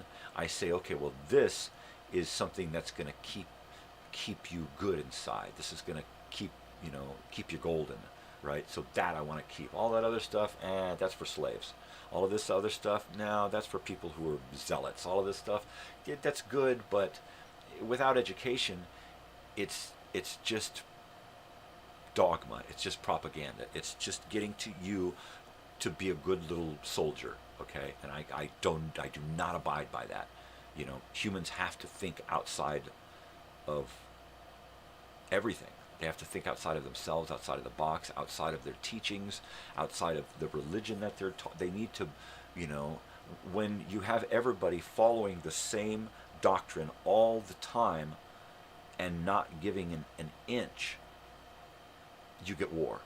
You get religious wars, and you get wars that divide entire continents, right? And that put a wall between people who used to be fine living with and next to each other until you introduced my religion is better than your religion. Don't cross this line, you know? And that's the way I see it, you know? And that's my point of view. And I'm allowed to have a point of view. You know, why? Because I think for myself. You know, my point of view isn't dictated to me by the media or the government or my religion, all right? I think for me, you know? And you don't see much of that anymore. You see in entire countries of everybody looks the same, acts the same, talks the same, dresses the same, prays the same, you know? And when you try to say, so hey, what did you say? And they kill you. Or they go to war against you, because how dare you say that that we should think, basically, you know, how dare you tell me to think?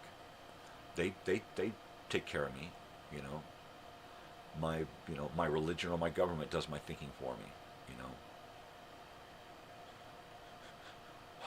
Makes me weep inside.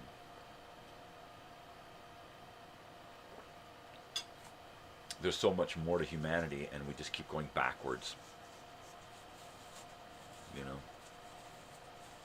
We had so much potential back in the 70s, and it got so out of control that,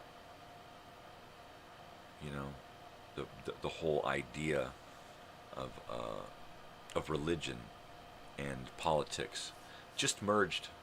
You know, now it's okay here in the United States, you know, God and country, and that's fine to an extent, but you can't rule one when the other is telling you something completely different.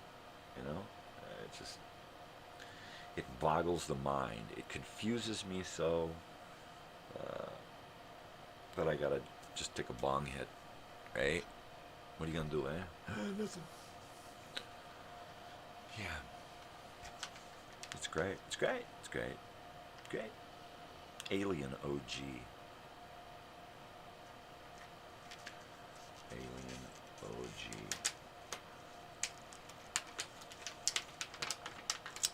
Yep. Probably not gonna do too much more corporate network crap on the channel after I get done with the stuff that seems usable, you know.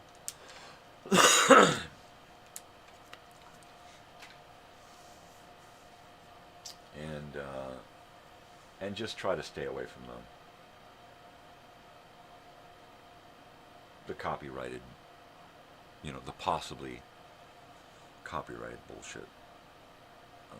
I mean, I want to bring as much as I can to this channel so that you have a better opportunity to get to know me and the things that kind of made me me, right? But I don't want to do it at the expense of the channel, because that's what will happen. I'll lose my channel because of, you know, some stupid upload, or get suspended or whatever, you know. And I don't want to do that, because this is pretty much my therapy, my window on the world, my communication, my going out, my travel, you know, whether I'm traveling abroad, being here, or time traveling. This is how I do it. You know, this is how I record who I am and why I am who I am. So I don't want to give this up for anything. I'd rather get rid of everything else and just do my live stuff again, right? And so, you know, that being said, I'm just going to have to really censor myself and the stuff that I'm going to have to look for something and then research, can I put it on the channel or not? If it's an educational film, a school documentary, some kind of news or TV broadcast that went out live a long time ago, there's something like that I can use, right? When we get into programs that have been re-released onto DVD and that kind of crap, well, then we're getting into sketchy waters. And like I've said before, I don't want to take the copyright class quite yet. I want to save that for an actual need. So I'm probably going to, you know, fight this whole Night of the Living Dead thing, and then eventually just delete the movie. It's like, let me fight it, get permission to air it, and then after that, just get rid of it. And at that point, let them know, look, if I get any more copyright strikes from this particular YouTube user, then I will have to assume that they're bogus and that this is harassment, right? Because I don't see it as anything else at this point. You know, I've tried to contact the person. They don't want to talk about it. I think they just did it out of spite. I think they just did it because they maybe watched a couple of seconds of my video live or something and said, "Oh, what an asshole! Fuck him," and decided to go. And you know, that whatever. You know, there's the world is full of people like that. You know, it could have been a mistake. I didn't know I hit that button. Oh wow, what did I do? I don't know. You know, or it just could be a deliberate jab. You know, which is what I see it as. So I'll fight it and then delete it and then just not do any more stuff like that. You know, just go for the crowd that nobody cares about anymore. You know, nothing mainstream. And then I'll take some time and get into uploading more of my original content that I have here, audio reels and video cassettes and stuff. Sounds like it's starting to wake up out there. I don't know if it's kids getting up, going to school, or what. But I hear kids screaming.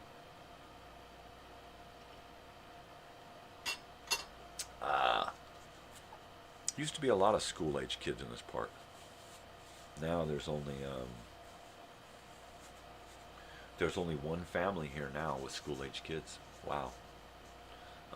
We've got a new baby down. Okay, there's one more family with school-age kids down on the end. So there's 2 families here with school-age kids, and that's it. Everybody else has moved out. Gone. We need a playground here is what we need. Right in the middle of the park where everybody can look out the window and see their kids playing. But we need, a little swing set.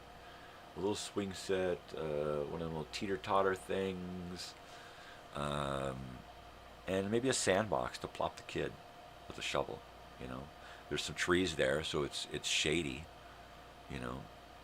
I think it's a matter of people in the park gathering, pooling resources, and saying, okay, well, let's try to find this for free and install it here at the park for us, right? I think if we gathered once a month as a community here in the park and planned something for next month, and at the same time accomplished what we planned last month, right? Okay, we're all going to get together and we're going to scrape and whitewash this fence, or we're going to do this. Well, yeah, the park can do that. They've got maintenance guys. Yeah, well, let's free the maintenance guy up to do some real important work by taking on some of the menial crap, right? That's just going to make the park look better, feel better, and up our property values, right? Yeah, they keep raising the rent on us. Of course they're going to raise the rent as often as they can, twice a year. Why? Because they're allowed to by law. And if they raise the rent so high, they're going to weed out all of the poor people who can't afford to be here. And they're going to get in a better class of people. And that's what I would do, right? If I was a money grubber. So if most of us own our mobile homes here, which means that when we leave, we can sell our mobile homes for a good asking price, right? Especially if the whole park here is in really good condition. And we've got a lot of good upstanding, citizens living in the park. Property value, It's a really nice place. There's a playground, there's a pool, there's this and that, and everybody comes out once a month and we all hang out and do this and have a meal and work on something together, Why not have a birthday party once a month? Whose birthday is it this month? You, and you? All right, we're partying good this time. God, I used to love that stuff, Once a year, twice a year, let's get a band over here and have a block party. Why not? I'm living in the past. Why not bring that past forward here, That's what I'm talking about. That's what I mean, baby. So, yeah, we're trying real hard. Geez, dogs. Between my wife and I and a few other people in the park, we're trying to make a community thing here, The price of living out here, it ain't easy because most of the dwellings are vacation rentals. And there's very few places for the regular people like us to live, the people who take care of the community, right? There's no place for us to live. Not that fits within the income that's dictated in an area like this. So you got to live cheaply, But it doesn't mean that we have to live in a cheap place either. That's why we bought this, so that we could fix it up and make something out of it and then have a decent turnover. The plan was to be here for a few years until my daughter finishes whatever kind of schooling she's going to do, and then when she decides to, it's time to go out and be an intern or work somewhere, then we're going to move to wherever that fits. I would love to move out to like Colorado or Oregon or somewhere where it's a lot more rural, but you're close to the cities, and you got more water, more, you know, it's a cooler climate, because the things are going to get worse, and I don't want to be in a place where it's already worse. I'd like to move someplace and cool off a little bit. I don't want to run away from California the same reason everybody else runs away from California, because that's not the case. I would love to stay in California till the day I die. I'm a California man. But, you know, right now this is my daughter's time, and whatever works for her is what we're going to do. You know, if she don't want to leave home and she wants to keep it a family, then we're there. Whatever she wants to do, we're there. We follow her lead, you know, and take it from there. So at some point she may say, yeah, I can get a really good job here at this place. Let me get a really good job here, and then we'll move over there. You know, and then, you know, she does her thing. We share some kind of dwelling, piece of property, something where we can all have our own little world, you know, and then we do our thing, you know, taking care of, you know, our lives the way we do, you know. All right, let's get it together and let's pick it up and let's do it over here now. We're doing great here, you know, lots of resources, lots of friends, close friends, lots of work, well, not a lot, but enough, you know, and a lot of networking, you know. If I were healthy enough to work a lot, I could work a lot. Other people can't say that out here because they're not able to be versatile in what they do, you know. And having grown up a pretender, doing all kinds of different work, wearing all kinds of hats, and then pretending I can do other stuff, has afforded me the ability to learn how to do a lot of shit, which makes me a great handyman, you know. So just being a handyman alone enables me to find a lot of work in a lot of different fields, but mostly handyman work. And I can, you know, just go out, pick up my phone, and have money by the end of the day if that's what I want, and do that every day, right, if that's what I want. And that's not who I am, you know. That's just, it was who I am when I thought that that's who I wanted to be, you know. But I know better now. I know that that was killing me, and I was doing it for all the wrong reasons. And now I can go to work and feel good about myself, what I do, and don't feel like shit afterwards, even though it can be rough. It don't kill me to, you know, to scrub a toilet and mop a floor. I mean, to have to work any amount of work outside in 115-degree weather on a daily basis, now that would have killed me. That would have killed me. I was pushing it yesterday, being outside 3 hours in the evening as the sun was going down, right? Because it was still 100 degrees out. It was 100 degrees until fucking midnight last night. And it's just going to get worse. And my daughter's got a couple of years here at the least at university. So if she decides after that she wants to pick up and go, she may never want to leave this area, because this is where she spent this is her hometown, right? Joshua Tree, Yucca Valley. This is where she grew up. She had a few years before that, first grade and before, we were kind of following the work and kind of bouncing around. So she never really had a stable place until we moved out into this area. So this is stability for her, being out here. I don't know that she'll want to change right away. She may decide, you know what, let's go to this state and work here because the taxes are good, I can get a good job, we can get a good piece of property, and, you know, we can live the way we want for a lot cheaper, which will enable us to live better, being able to better your surroundings, right? So I'm for that, you know, whatever's in her ultimate plans, you know. Kids these days, marriage and families and that stuff isn't really that kind of thinking. And the way the world is, we need a lot fewer people thinking about going out and having, I want to have a big family, and we need, families of 2, 1 and 2 children. That's it. We don't need any more than that now.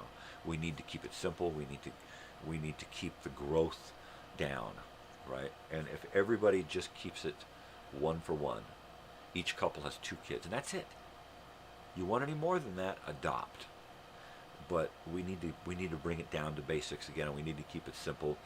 And if we just do a 1 for 1 basis for now, right, then it's going to totally, population is just going to go. Of course, there are going to be countries who won't want to give up their right to procreate like rabbits, like vermin, right, and just have 20 kids out there, because God told me to, or for whatever fucking reason, because I'm affluent and I can have 18 kids if I want. For whatever the stupid reason is that people have too many kids. We're not in the Dark Ages anymore. We're not repopulating from the plague, right? We don't need this many. We don't need upwards of 9 billion people on the planet. No, we don't. Whatever your thinkings are, you can't convince me that we need more people on this planet. We need fewer people on this planet. Why do you think they haven't cured cancer? Why do you think they keep starting wars? Why do you think all of these things are happening to kill a bunch of people? Because it's easier than trying to convince people to tie it off, to stick a cork in it, right? People won't do that. How dare you tell me what I can do? I could screw whatever I want, pump out as many little rat babies as I want.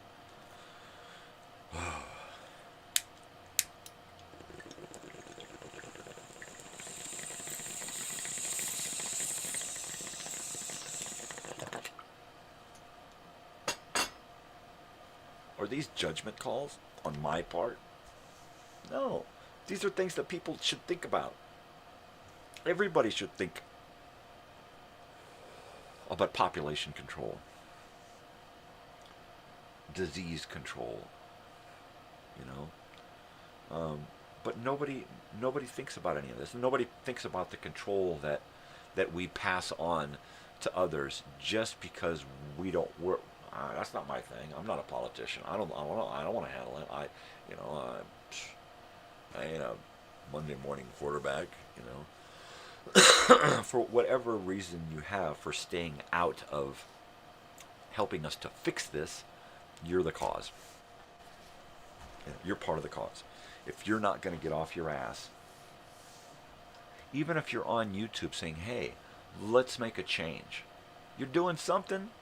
Even if you're just going out into the world and being a change, being a positive change in the world around you, right?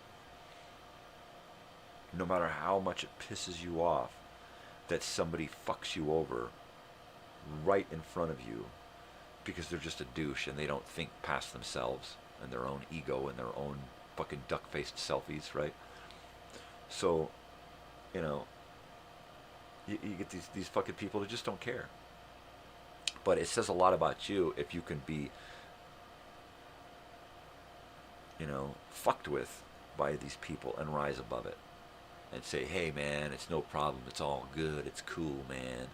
And does that mean that you're just allowing yourself to be stepped on? No. You're letting them know, hey, because at the same time, if somebody pisses me off, I'm going to say, hey man, that ain't cool, man.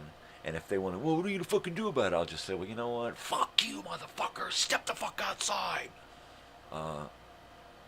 Very rarely have I had to do that. But, I've on occasion, I've had to be really, really nice to somebody trying to say, hey, it's not nice that you're fucking me over like that. And because you're being nice, they assume that they can continue to fuck with you and step on you. But as soon as you go from being nice to standing up for yourself and saying, you know what? Come on, motherfucker. Boy, does their fucking story change. All of a sudden they're like, oh, hey, man, it's cool, man. Yeah, you're right, man. Hey. And then they have a complete reversal. Or you're stepping out the fuck side. And I'm, at this point, my age, I don't want to go there. I ain't into violence, and I don't condone violence. I'll pick up an equalizer real fucking quick, to watch my ass because of some fucking jerk who needs to be taught a fucking lesson,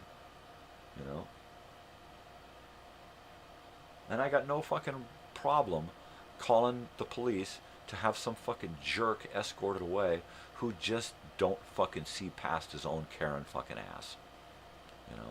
That's it.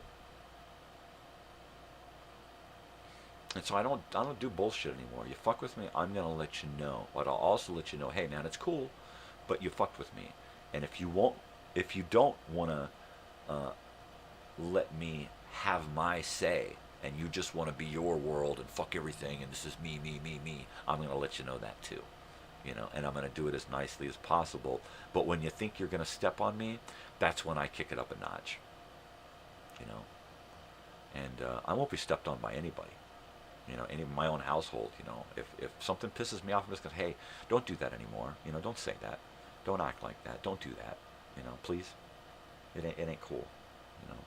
And then it's done. It's over with. I don't hold on to that shit. I don't let it bottle up inside and then blow up at somebody over something fucking stupid.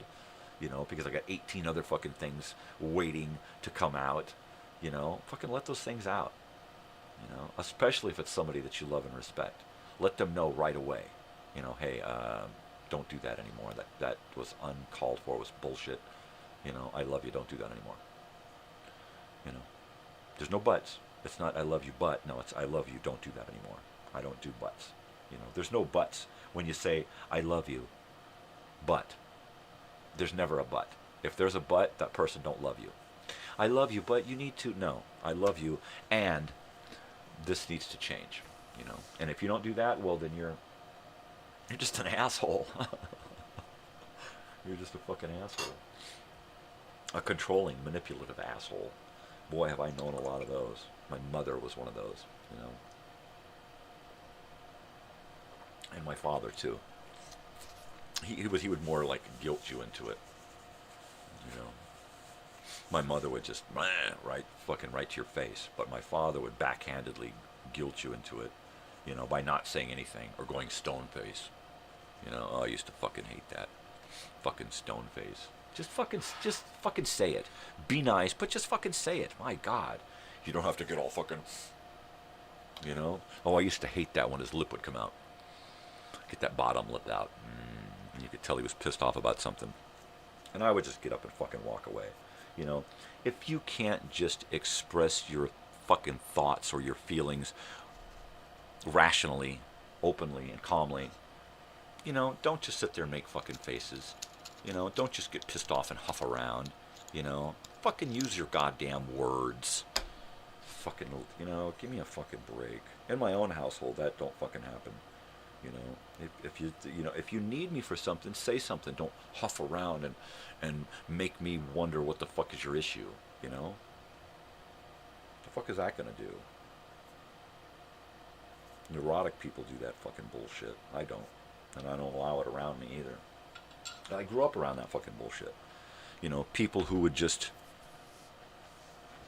wouldn't be honest with themselves or you, right? And then how are you supposed to exist with those lessons? No, I had to take everything that I learned as a kid, throw it away, and start over again. Especially when I decided, you know what, I want a family eventually, and I can't have a family with all of this bullshit, these teachings. I'm not gonna throw all of that bullshit onto my family, Hell no, I'm gonna do it differently, which of course is gonna completely piss off everyone around me. How dare you? This is the way we do things. Yeah, right. How well did that work? How well do you get along with everybody because of the way you did things before? I ain't doing things like that. No. Especially emotions. I don't hide my emotions anymore. You piss me off, you're gonna see pissed off. If you make me happy, you're gonna see happy. You make me sad, you're gonna see sad. I'm not just gonna bottle it up and stiff upper lip and suck it in and hide all of that shit. Nah, fuck you. That's the way it is. Nobody else fucking coddled my emotions, worried about how their shit affected me. So, I'm supposed to return the goddamn favor. What favor? You didn't do me any fucking favors. I had pretty much a solo existence in and away from home. you know. I was a stranger in my own home as a kid, and then I finally left at 15, and then was just a stranger on couches around, you know, with different families. And they actually got to know, the families that I lived with got to know me better than anyone that I was raised with, right, or who raised me. Because, you know, believe it or not, there are people out there who actually do want to get to know people personally on a one-on-one basis, you know. And I never knew that growing up. You want to know about me? Gosh, you want to talk to me? Get out of here. Why? I'm nothing. I'm nobody. Why would you want to? It's obvious. I mean, I've been convinced my whole life I'm nothing and nobody. Why would you want to talk to me? I'm just, you know, trying to get the fuck away. I'm trying not to fucking kill myself over it, you know?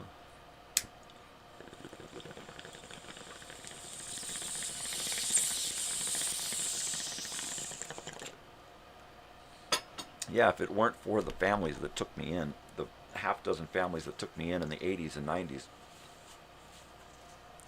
I would have, you know, been homeless on the streets. I'd have been a runaway. I'd have been living in the city pimping my ass. I'd have been hooked on heroin. I mean, what fucking else? You know, so many things, so many different directions my life could have taken, you know. But I had families who gave a shit about me, you know, who would wonder, hey, where is he? How is he doing? What's going on? Hey, we haven't seen you in a while. How's things? You know, for people to actually care, you know. I left home at 15, and I never heard, you know, oh, hey, your dad was looking for you, man. He's worried about you. I never heard that kind of shit. I never heard any of that, you know. All I knew was that they were glad that I was fucking gone, right? It was it.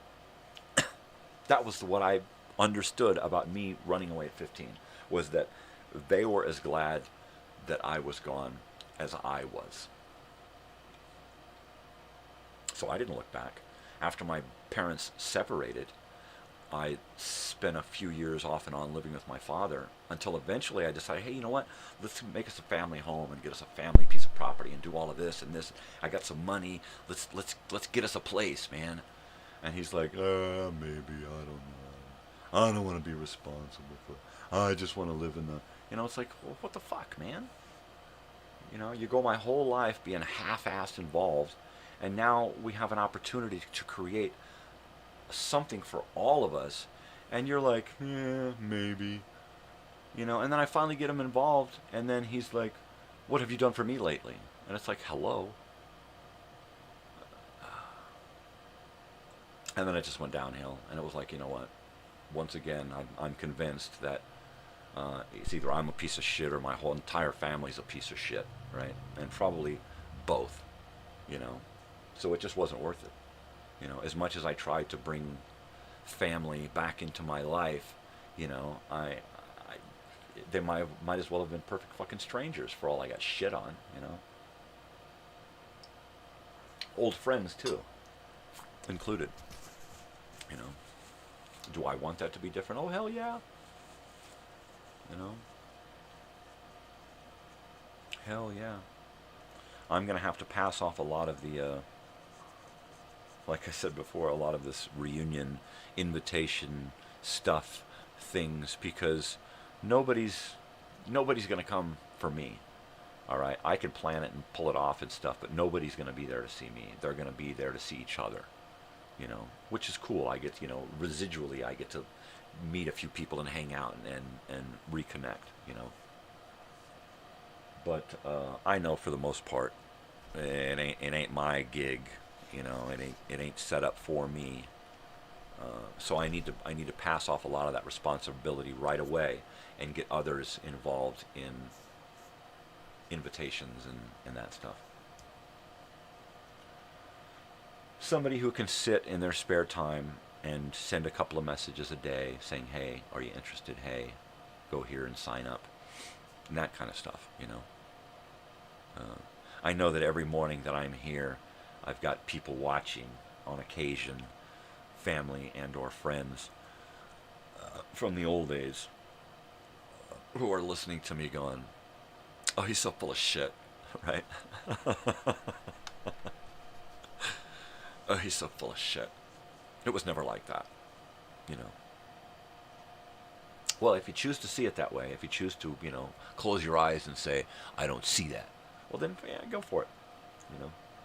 If you want to open your eyes and see that other people have different ways of seeing things and actually have their own thoughts and emotions, well then, yeah, then you could start to take on the idea that, well, maybe it wasn't the way I, you know, experienced it.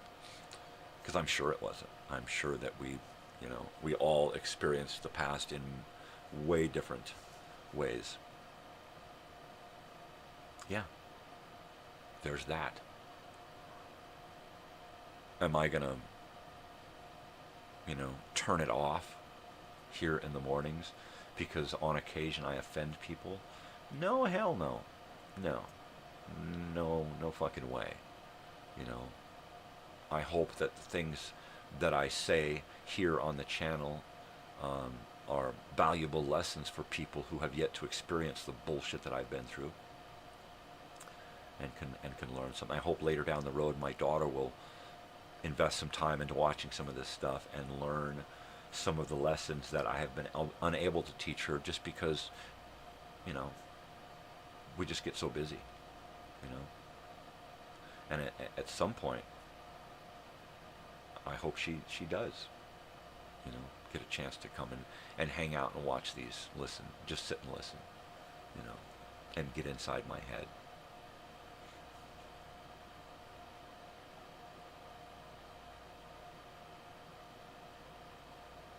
I don't say any of these things to be offensive. I say them to be honest, all right? If you're offended, then quite honestly, that is your issue, you know. To be offended by something that someone else says only shows to how little you can control your own emotions and your own emotional responses, right? There you go. Because I'm gonna fuck with these people today. Today I'm gonna just talk shit on this person. That's not my intention. My intention is to not do that, but rather just express why I am who I am.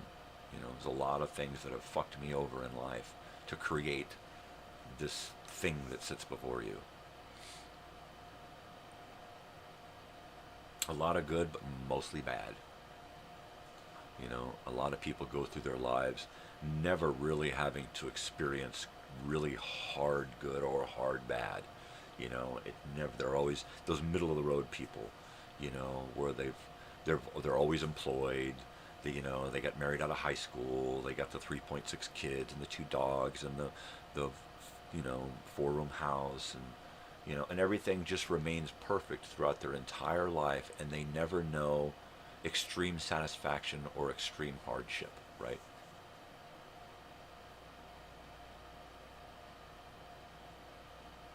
And you try to talk to those people about anything other than their perfect little world, and you realize that, you know, their way of experiencing life is to go on a vacation 2 weeks out of the year, you know, and blow a bunch of money sitting on the beach drinking Mai Tais and getting drunk every fucking day, you know, and that's their thing, so that they can go back to the grind and be that slave, you know, and pay on the house and go to Home Depot and do those improvements to increase the value, because property values have plummeted again. You know, it's like, oh God, you know, people just fall right into it, and then they just march along in line, and then grab others to march in line with them. Come on, we're going.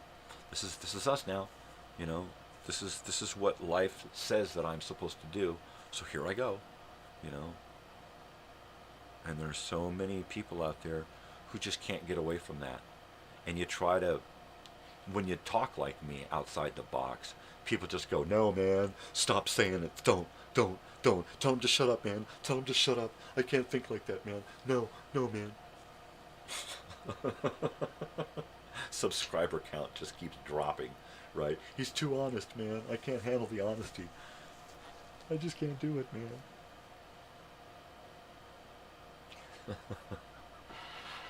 Well, my whole thing was not, it's neat to see subscriber count go up, but it's not my intention here to have subscribers, right? This is a non-profit channel. I'm just doing it for me, you know, and people like me. And if you're into that, you're into that. If you ain't, you ain't. You know, I imagine I'm going to probably lose more subscribers than I gain at some point. I mean, right? Because I literally, if I had kept all of the subscribers and hadn't lost any, I'm at 161 now. I would be upwards of 200 right now if I had kept all the subscribers that have subscribed over the couple of years now. But I'll go up, and then I'll drop down one or two, and then I'll go up, and then I'll drop down one or two. And this is a frequent game, you know. Do I let it control me emotionally? Nah, I did it first. I go, oh, yeah, oh, man. And it would be a great up and then a big bummer. And because this channel is supposed to be helping me deal with depression, I try not to let depression enter into it. So I don't let the channel control me emotionally. If something happens, I just deal with it. I can't get online, streaming issues, I just deal with it. I try not to get, I do a little bit, I let it out, I move forward. Same thing with, you know, with the channel and my live stuff, you know. It's here for me first, and then my wife and daughter and family and friends. But other than that, I don't need a big subscriber count, you know, other than other people who are like, yeah, he's weird, go check this guy out. You know, well, that's great. You know, did he really say that?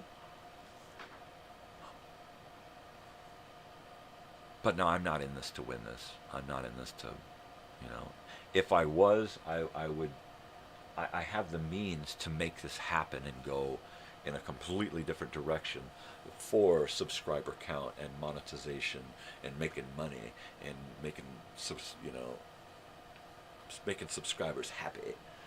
And this ain't that. This ain't that by a long shot. Oh, I gotta wake up Mom.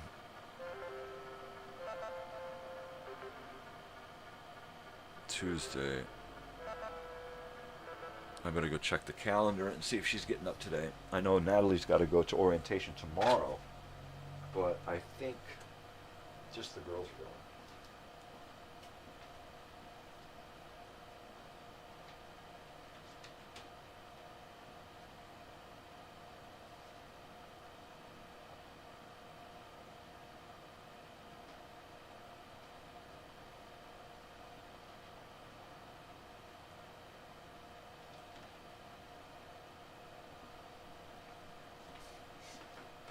Okay. Looks like she's going to see the boys tomorrow. And we've got a house to clean later today. Which, that's cool. That's totally cool, man. So, I'm getting closer on the swamp cooler installation.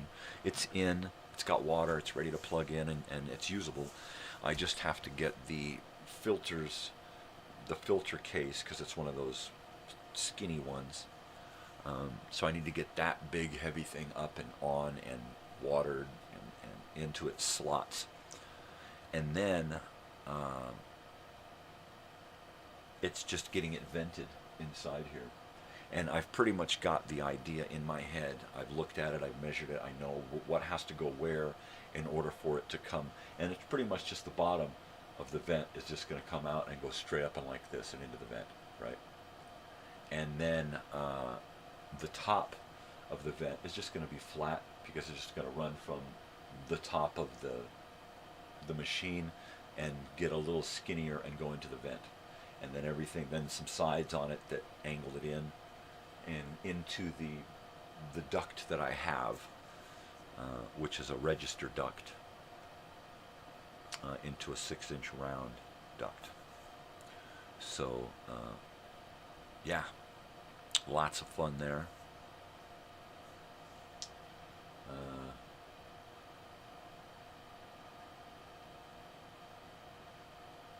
So I'll be working on that little bits in here until I get that done. Hopefully it'll be done this week. I'll put up some paper there and start doing my stencils. I have to hang that what you call it, that duct flange thing there. I have to hang it there in the correct spot and tape it up there in the right spot there, and then run my paper stencils up into it and create them, and then pull the stencils off and transfer that onto metal and cut that out and bend it into the shape I need, screw it together, and install it. Basically. Pretty basic. So, I'm excited about doing this, but I always seem to take my time and procrastinate so that I can do more cogitating, you know, and think out all of the issues and make sure to measure 18 fucking times before I start cutting something, because the plans keep changing. The measurement changes as I get closer to actually doing it, right? So it's pretty close to doing it at this point, you know. And then I gotta think, okay, I'm gonna have to blow some insulation around this thing. In some areas. In some areas I'm going to have to wrap with some insulation for sound, so we don't have this big wind tunnel sound, because it won't be built into a wall or a ceiling yet until I build a wall in that area. So it's just coming in and going to sit on top of a cabinet, right? And have the vents there, which are up at ceiling height. You know, which is where the vents are going to be eventually anyway. There's just no surrounding walls around that cabinet. You've seen the cabinet before, big wood cabinet here with glass and a TV and stuff in it. But yeah, neato. I'm getting excited about the whole thing. Totally. Man,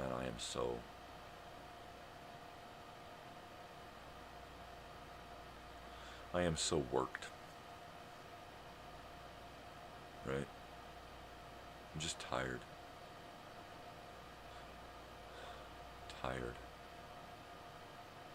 I think the years, it's the mileage. You know, look at my hairline. It goes all the way back to my neck. I had to look up quick enough so I could see it. Am I faster? Oh, that hurts. Be faster than the camera signal through all of this shit. There's a slight delay, but it ain't that quick. So last night we watched in two parts, you know, because we started watching it before the power went out, and then came back to it after the power came back on the second time.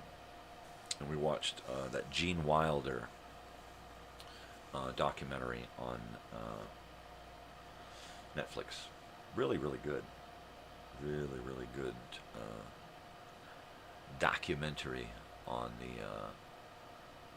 the career, the life and career of Gene Wilder, one of my favorite actor-comedians, writer-director.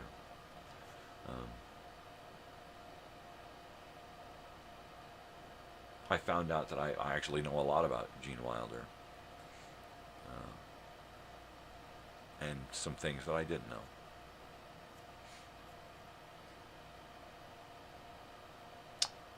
Yeah, I didn't know that he never had children. He was married to Gilda Radner, and they never had children. And then he married a woman who had already had children and grandchildren, and they never had children. And that, you know, what a great loss when you got people out there, you know, who breed these slovenly, fucking moronic, worthless vermin, right? And they pump out 18 of them, and we have to suffer with their existence. And you get a great man like Gene Wilder who doesn't have any legacy, any children, you know, and that hurts, you know, to know that for every one of him who didn't manage to have offspring, that, you know, there's 100 other idiots out there who are just pumping out kids like rats.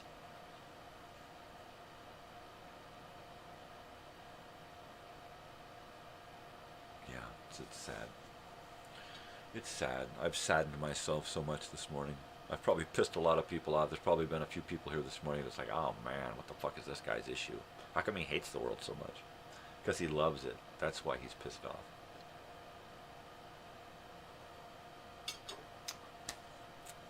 He doesn't want to go without letting the world know how he feels about his time here and about what kind of world he's leaving behind.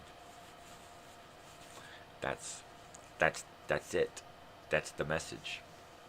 You know, you get hold of that, you know, and you get some reality there. I might, I might just fall over one morning, or the live feed will start, and you'll think, "Wow, is he frozen? Is the live feed frozen? What's going on?" No, that lava lamp's moving, but he ain't. Who knows? Anything could happen. At this point, I'd rather go from a massive coronary than the last couple of months of fucking cancer. I saw what it did to my father. I saw him, a few hours before he passed away. Oh, that wasn't fun, So I can imagine, how he felt. And have imagined that ever since, right? Like my entire life has revolved around the idea of death and dying, right? Mainly because some of my first stories were about death and dying from my father. Some of my first lessons were learned hearing his stories of Vietnam, right? And putting that with photos from books and movies and documentaries and stuff before the age of 10, so that for most of my childhood and life, really, that's been my main thoughts. What the fuck are we doing here? How long does it last? Where do we go when it's over? You should have found religion, man. Well, I did, in many different forms. I didn't read just one and go, yeah, that's it for me. No, I enjoy, spiritual and religious texts as literature, not as gospel or doctrine, right? So I'm able to absorb it and learn from it. I like the, of course now his name is going to escape me, right? Yeah, I've picked up and read a few English translated books, the Quran and, my brain. But there was one guy that, why can't I think of his fucking name, right? Joseph Campbell, right? Now he was somebody that I really got into because, and I don't do a lot of reading, so for me to say that I've read something, it'd be like, wow, man. If you're going to read something, well, that's something cool to read, man. Reading religious texts and books about religion and myths and legends and that kind of stuff, I was into anthropological studies and archaeology and that kind of stuff early on. I wish I'd have stayed into that. I wish I'd have gone to school for archaeology. I'd love to just spend all day out digging up bones, digging up artifacts, looking at maps, making grids, and that's just kind of my thing, It's never too late. Well, it's probably too late for someone like me, I can barely get out of the fucking house, let alone get up out of bed.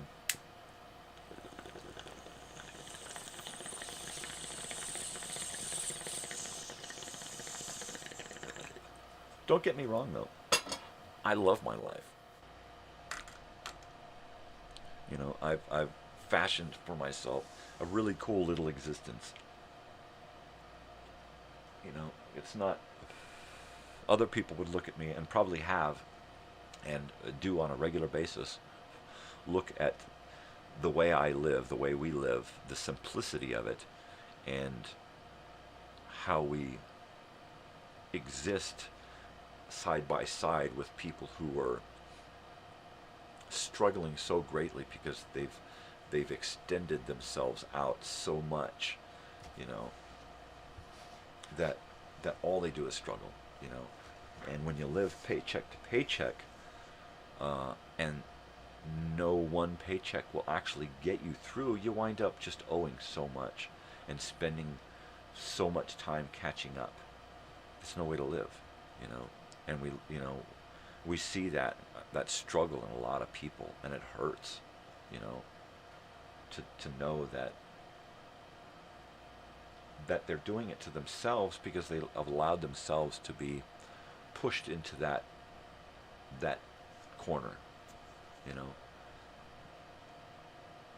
You were convinced that car payments was the way to go. You were convinced that this 30-year mortgage on a house that was way out of your price range, that was the way to go, you know, even though you couldn't guarantee that your job was going to be around because it's not that kind of work.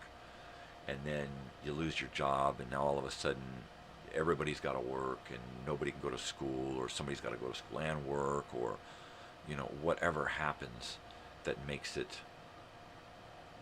impossible, you know. We usually allow those things to happen, or create those things, you know. A lot of time it's from greed. I gotta have this, I want this, I want that, you know. Well, can we fit these payments into our budget? Yeah, as long as we do this and give up that. And it's like, you know, and why do you need to make payments on this when you can, you know, when you've got the cash to do this, and this will be perfectly fine, but everybody's going to see you differently if you're in this instead of that, right? And that's where they get you, you know. Image, duck lips in the camera, man. It's all fucking image. I can't be seen in that. I'm getting a new job. I have to have a new car. We have to get a new house. You know, well, I've got a new job now, so we get a new house. And then you get the new house, and then you lose the new job because you realize that was not the job for you. That was the job to pay on this stuff. It wasn't a job that was for you, right? How many times has that happened in your life? I got sick of it. I got sick of trying to live for somebody else's version of what my existence should be, you know. It's like, well, you know what? I can't exist and be happy and have fun and thrive and save and do all of these things if I'm going by this. Because this is setting us up for failure. We're going to be homeless. We're going to be on this, you know, this is how it's going to end up. And if you can look to the end, you don't want to do all of this in-between shit, right?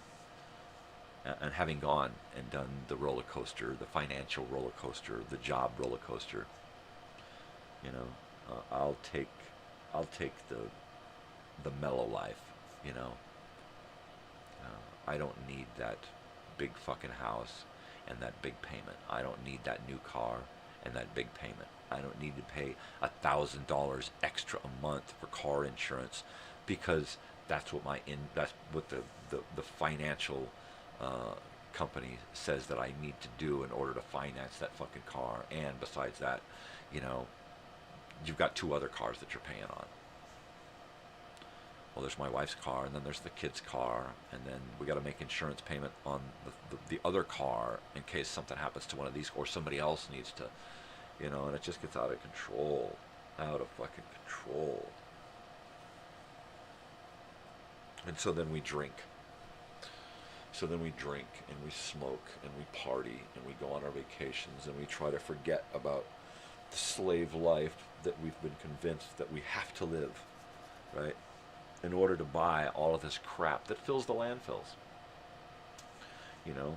And it takes us away from our children, which then turns our children into little disgusting little vermin that we wouldn't want to hang out with, right? And how's that good? You know, it's not good at all. Nope. Oh my God, it's like 7 o'clock. Oh my God. Yep, it is July the 9th. The 9th of July, 2024. This is Mornings, and I am ranting and raving this morning because nobody wants to chime in and talk about television. It's totally Television Tuesday, and I'm stuck here, you know, having a tantrum because nobody wants to talk. I'm going to get some more coffee. I think that'll help. You know, get a little more coffee. Yeah.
Alright, yeah, so I'm no angel.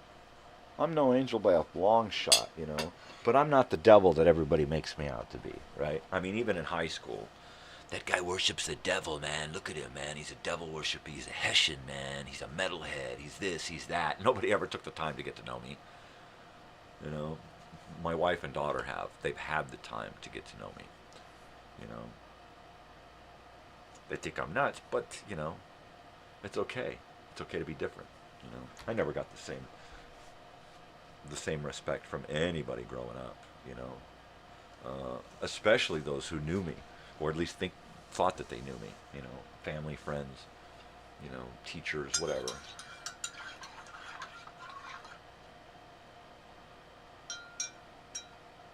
I always tried to get to know people, you know, because I've always been somebody who's been into people, you know, from a distance, because I'm not good at the whole communication thing, right? So I was always at a distance. I was a voyeur. I would just watch people watcher, watch people interacting. But you know, when I would try to interact with people, friends, family on an equal footing, I never got that, you know, because I would go out of my way to try to get to learn and let them know that, hey, I know you, you know, I'm going out of my way to get to know you, and I never got the same, you know. Nobody wanted to really get to know me, you know. I would have people just repeating rhetoric that they would hear about me, you know, and then if I said anything or did anything, they would just point and go, yep,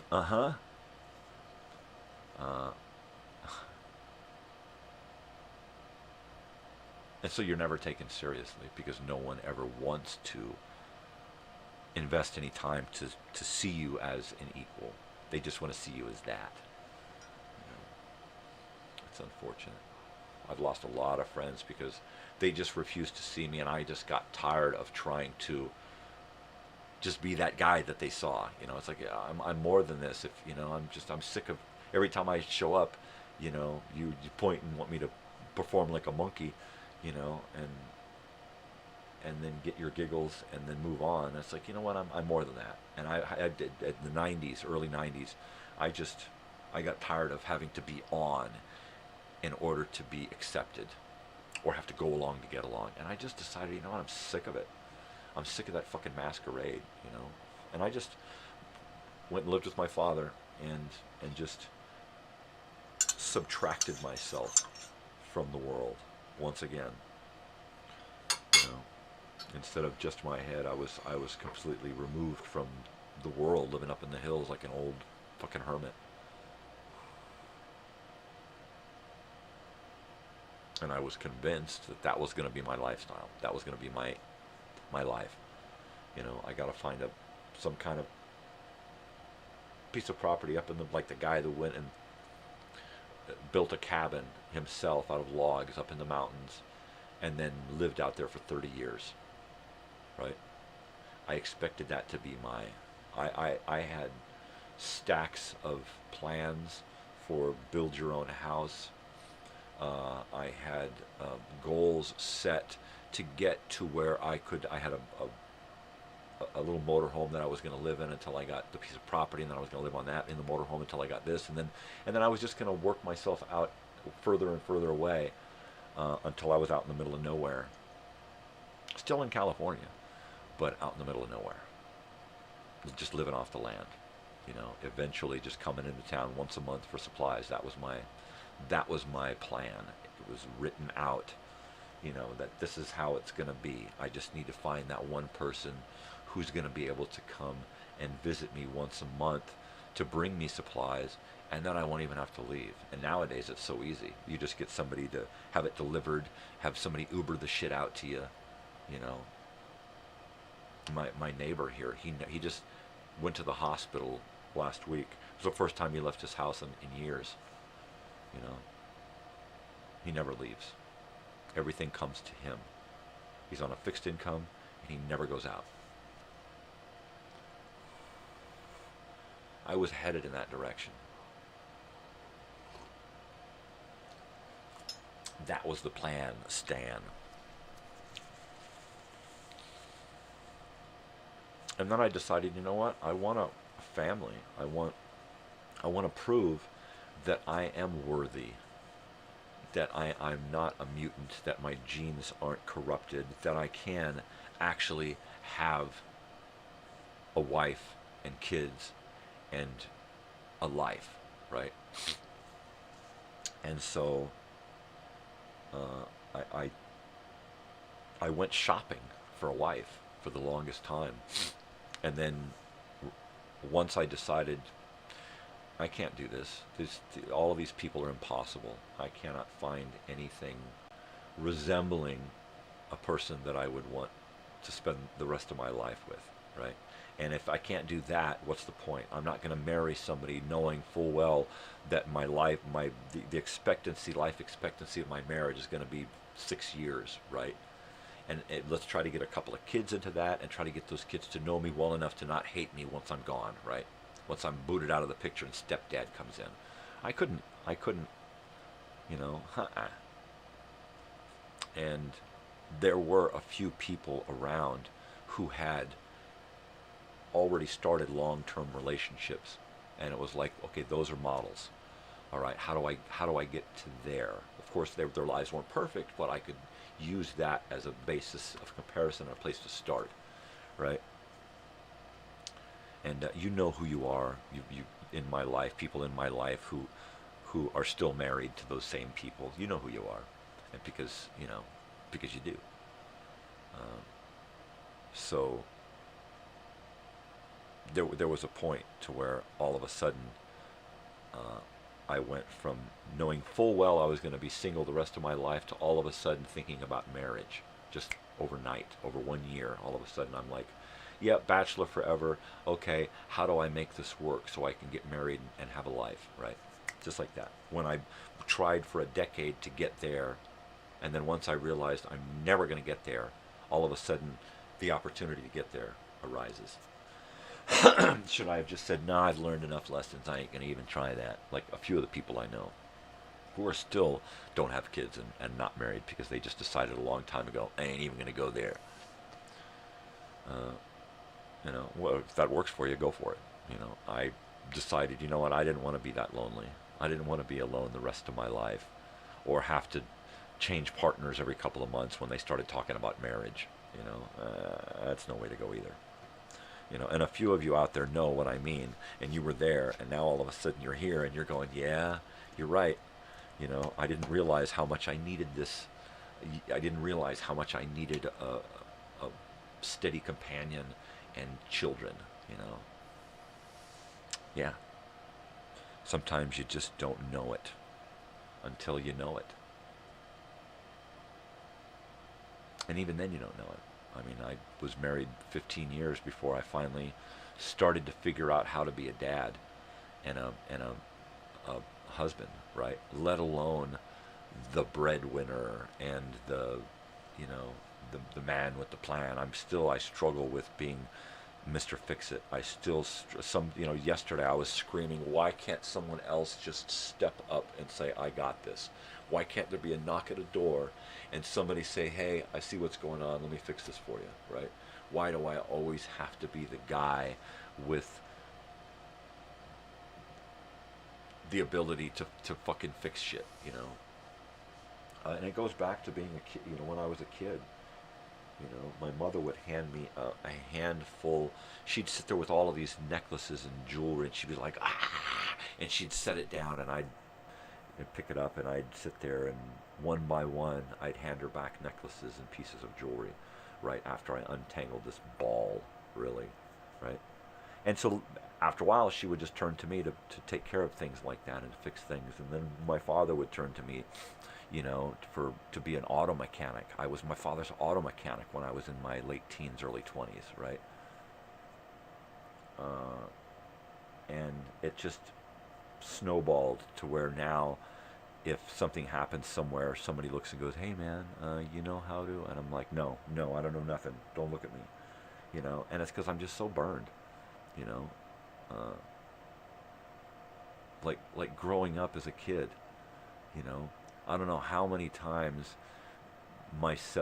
mainly myself, but then whoever I was hanging out with at the time would be called upon to help move somebody, family or friends, right?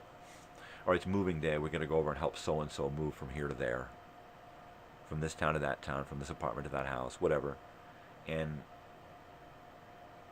it was later on, years later, when I would have the need for help doing something, moving somewhere, needing help with doing something, need a special tool or something that someone, and nobody would, what? Oh no, I'm they'd do whatever they could to get out of it, Oh, I don't have the money for that, right? That would be the biggest one. Oh, we don't have the finances to help family or friends, that money is only for our greedy little selfish purposes, okay. No big, no, don't worry about it. These are the lessons that I learn, so I just take it as that, take it in stride, move on. Okay, I learned a lesson. I learned a lesson about myself, learned a lesson about these people and who they are, and I just move on. When I call and talk to somebody from the past and want to have a conversation and they don't answer, or if they do, they're like, I gotta go, or I text after text after text after text, and I get nothing back, and I know they're seeing the message because it's received, it's viewed, it's seen, and I'm just not getting a response. That's the response, right? That's the message I get back. No response is the perfect response. I get it, so I just move on from those people because they have obviously moved on from me, and they don't even want to, people that I've known my entire life since I was a little kid, and you're just trying to have a little bit of reconnection, right? And they're like, nope, that's not me, that's not my life, I'm this now. And it's like, wow, I guess I'm this then, right? If you're this, then I'm this.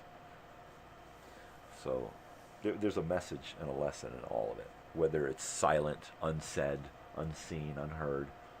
There's a message there, So I just take those messages, I take those lessons, I learn them, and I move on. Take it in stride, go for a ride.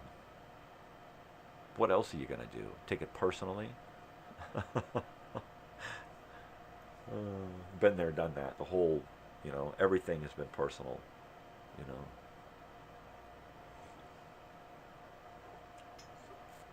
You give your life over to somebody, the perfect somebody for you.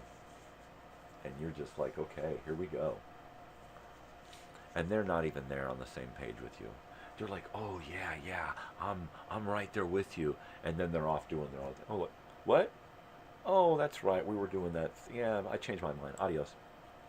How many times has that happened? Oh, you know what? I've decided to fabricate a bunch of shit in my head to make it necessary for me to exile you from my life. I fabricated it in my head, so it's real.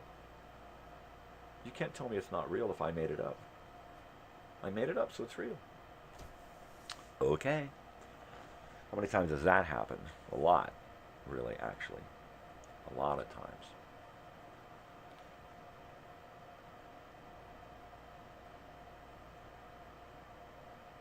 All I ever wanted, flat out, was for people to actually try to get to know me as much as I'm trying to get to know them, right? Never got equal footing there. The same respect that others are afforded, I don't seem to get in the same circle of people because of, you know, usually it's some image of something that has transpired over the decades that people have latched onto, and that's the only thing they're going to think about when they think of me, right? So that's pretty much it, you know. So I have spent decades with no one from my past in my life. Because they don't want to get to know me. They just say, oh, that guy, he's doing that thing, so ignore him. That's it. You know, it's taught me a lot of lessons about myself, you know, and a lot of lessons about people. Things that people say versus things that people do, right? Usually it's common in my life for people to say one thing and then do the complete opposite. Oh yeah, man, I love you. And then they're just not there, right? You need them and they're not there. You want them to ask questions and they never do. You want to tell them things, and when you tell them things, you just go, yeah, don't worry about it. You know, that was one of the things that I used to get a lot. Well, don't worry about it. I still get that. Dad, don't worry about it, man. You always worry about it. You're just imagining it. You know, nobody will ever take me seriously when I say, hey, man, you know, I've tried for years to tell my family, you know, that I have health issues. And no, yeah, you're fine. Look at you're fine. You're just imagining things, you know. And now all of a sudden people are sniffing around going, hey, man, what's wrong? What's going on? It's like, you know what? I don't want to get into it, you know. I want to fucking get into it. You know, we had all this opportunity throughout the years to get to know each other, you know. And when it comes down to it, if you haven't responded to those messages, if you haven't gotten back to me, if you haven't texted me, if you haven't taken my invitations to come visit, you know, because I'm not going to come visit you without an invitation, and a realistic reason.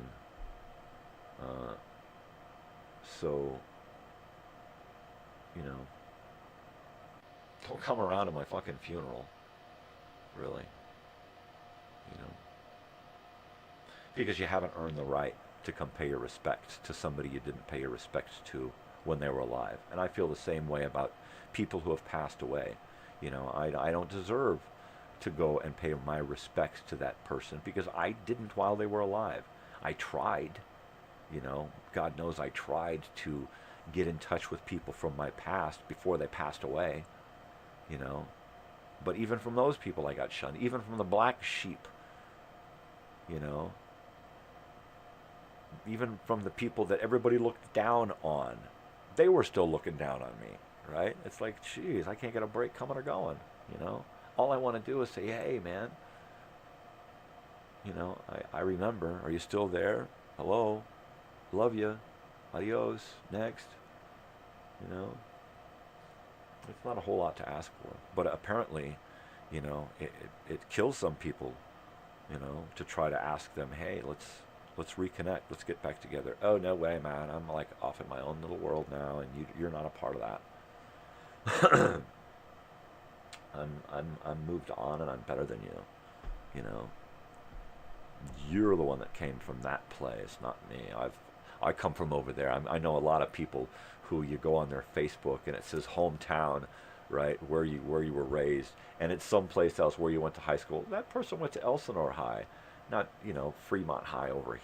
Sure, they may have spent 2 months over here, but they spent 3 years here. And what the fuck? And all of a sudden they're from here, because they don't want to be associated with this. They don't want to, you're from there. They're still looking back thinking, oh man, if I can't say that I'm from this town because people will think, oh, so you were involved in those things, right? People have just evolved past their history. I don't have to think about that anymore. I don't have to think about those people anymore. I'm better than that. Well, I still love you. And then people who have so completely fucked themselves up in their lives that they've been shunned, and even though they've, more than likely have paid for their past transgressions against people and society, but they paid for it, and I'm willing to, help people move on, and then other people who need to move on just won't even go there. It's like, hey, remember me. Oh, I can't talk to you because you're my past, and anything associated with my past might make me go back to my past, and I don't want to, I have no self-control, so therefore, it's in my new doctrine that, it's like all I wanted to do was maybe have a cup of coffee, and catch up a little bit, and people make it seem like, no way. Where do you go to church? What political party are you? Nope, we can't, nope. Okay. Yeah, that's a bummer too, where people just read so much of their own ego and bullshit into everything around them that they refuse to see anybody else equal. They put a label on them. They, slap some way of quantifying their worth to you and society. I worked with this guy for a little while. He was a really nice guy, contractor, really laid back. My wife did some cleaning for him, and I did some work for him. And then we were working one day, and we started talking about, how much to pay. And I was hoping to get more of a back and forth with this guy because he was a contractor. I thought, all right, well, I'll do some work for you and you do some raising. Like, no, we need to put up, I said, okay, well,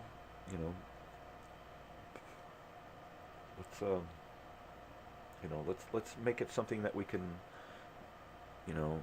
make it equal. He said, no. You're not equal to me. And I was like, yeah, I need to get value out of people. And in order to get the right amount of value out of people that I know. And he started going on and on about people's worth and money. And I'm thinking, oh my God, you're one of those, right? You were raised that way. Whatever that way is the way that takes people there, whether it's their religion or their political party or their family motto, greed, whatever it is that causes people to be like that. I felt so sad for him that he saw people as a commodity first. And even though I thought we were friends, he didn't feel the same way about me, nor would he ever, because I would never be on the same footing as him, because he put himself above me just by saying he requires value out of others. Means that he places himself above others, right? And by the end of the day, I was so fed up with his bullshit, right, about how he treated people, that I just had to say, you know what? Pay me and I'm out of here. And we had such a bad leaving. I mean, I was just like, it wasn't aggressive. It wasn't, You know, I didn't say fuck you and your bullshit. I just told him straight out, you know what, you got different ways of thinking about people, and you seem more like a user, right? Somebody who just needs to get from people and take, right?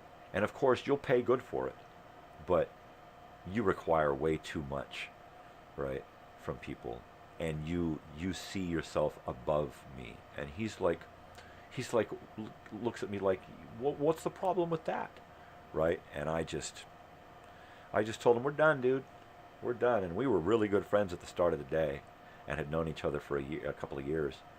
And by the end of when I drove away from there, I'm like, I'm never going to talk to this son of a bitch again. This greedy little fucking slimy, conniving little fucking bastard who only sees people, for their worth to him. Ugh. It's like everything that's wrong with the fucking world, right? And I'm like, I can't have somebody like that in my life. It's like there was this guy that I used to work with, right, on occasion. He does tile work, and his wife was a really good friend of my wife, right? And our kids went to school together and hung out together. And so on occasion, they even helped us, right? Took us in for a month while we were looking for another place to stay, parked our trailer in their backyard, and just kind of shared resources for a little while. And that was great. But at the same time, and I got him work doing tile stuff when I had a job that required tile work. And it at some point, he decided that 30 years was enough to have spent with his wife, and it was time for him to fool around, and he got himself a girlfriend, and he would go home to his wife and then go out and hang out with his girlfriend, and finally told his wife, look, if you don't like it, fuck you, right? I'm sick of being a husband and a father, and I want to be a boyfriend now, right? He just wanted to go out and get his wick wet, right? He wanted to go out and party.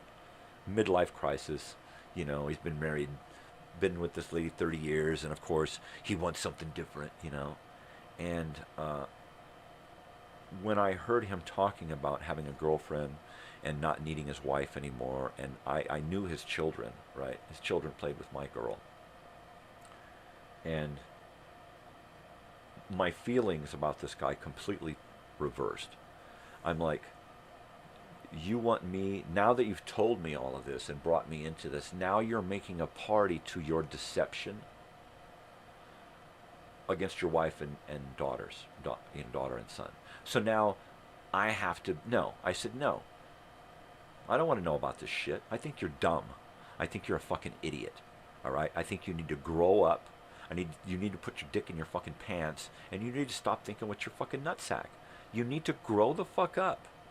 You made a commitment, now fucking stick with it. If not, speak up, get a fucking divorce. Don't fucking hide, run around, snivelly fucking, I got a girlfriend, I gotta keep it secret, and this, that, and the other. I gotta have 2 phones, right? Fuck you. My relationship with this guy was done, all right? Even though eventually he got back together with his wife after they separated and this, that, and they're living together again and yada, yada, blah, blah, blah. We're done. I never talked to that guy again, I'll talk to her. I'll say hi to her. My wife will go over and spend time with her, and the kids will get together and whatnot. But I refuse to even acknowledge his fucking existence. How dare he try to make me a party to his fucking childish behavior, So, and that'll happen if I have a really, really good friend who does the same thing again. We're done. No. We don't just keep moving forward. No. There's no judgment there, right? It's just, that's not for me. You go ahead and do that. Whatever you want, don't involve me. I don't want to have to make judgments. I don't want to, no. I would never do that. That's not why I got married. If that's why you got married, that's fine. Keep it away from me. And don't expect me to be a party to it. Don't tell me, my girlfriend, and, she brought over a girlfriend. Don't give me that fucking shit. I don't want to know. I don't want to know water cooler talk. I don't want to hear about, what you did to this girl last night. I never liked that in high school. And now that I'm older, I can say, I'm not going to go along to get along. Talk about that shit somewhere else, you know. I never want to see that bastard again. You know, how dare he? How dare he? So if I had someone else in my life who did the same bullshit, I would just have to say, you know what, I'm sorry. It's like those people who worry too much about their work and that glamorous life that they want to convince others they have, right?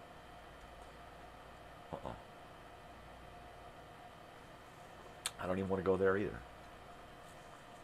You know, don't sit and talk to me for 3 hours about how great your job is and about how much money you spend fixing up your house, all right? Because that don't interest me at all in the slightest. You know, it's a job that doesn't speak to who you are at all. The only reason you have the job is to pay all of these bills, right? So that, are you laboring with love? No. You're going out and you're suffering every day doing something that has no bearing on who you are. Simply to exist the way you've been programmed to exist, right? That's no way of living. That's a way of dying slowly. That's a way of eventually becoming homeless or a fucking nutcase or suicidal or all of the above. You know, that's no way to fucking live. You know, no, not at all. Not at all.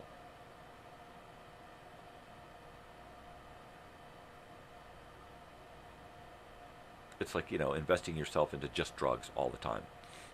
Alcohol all the time.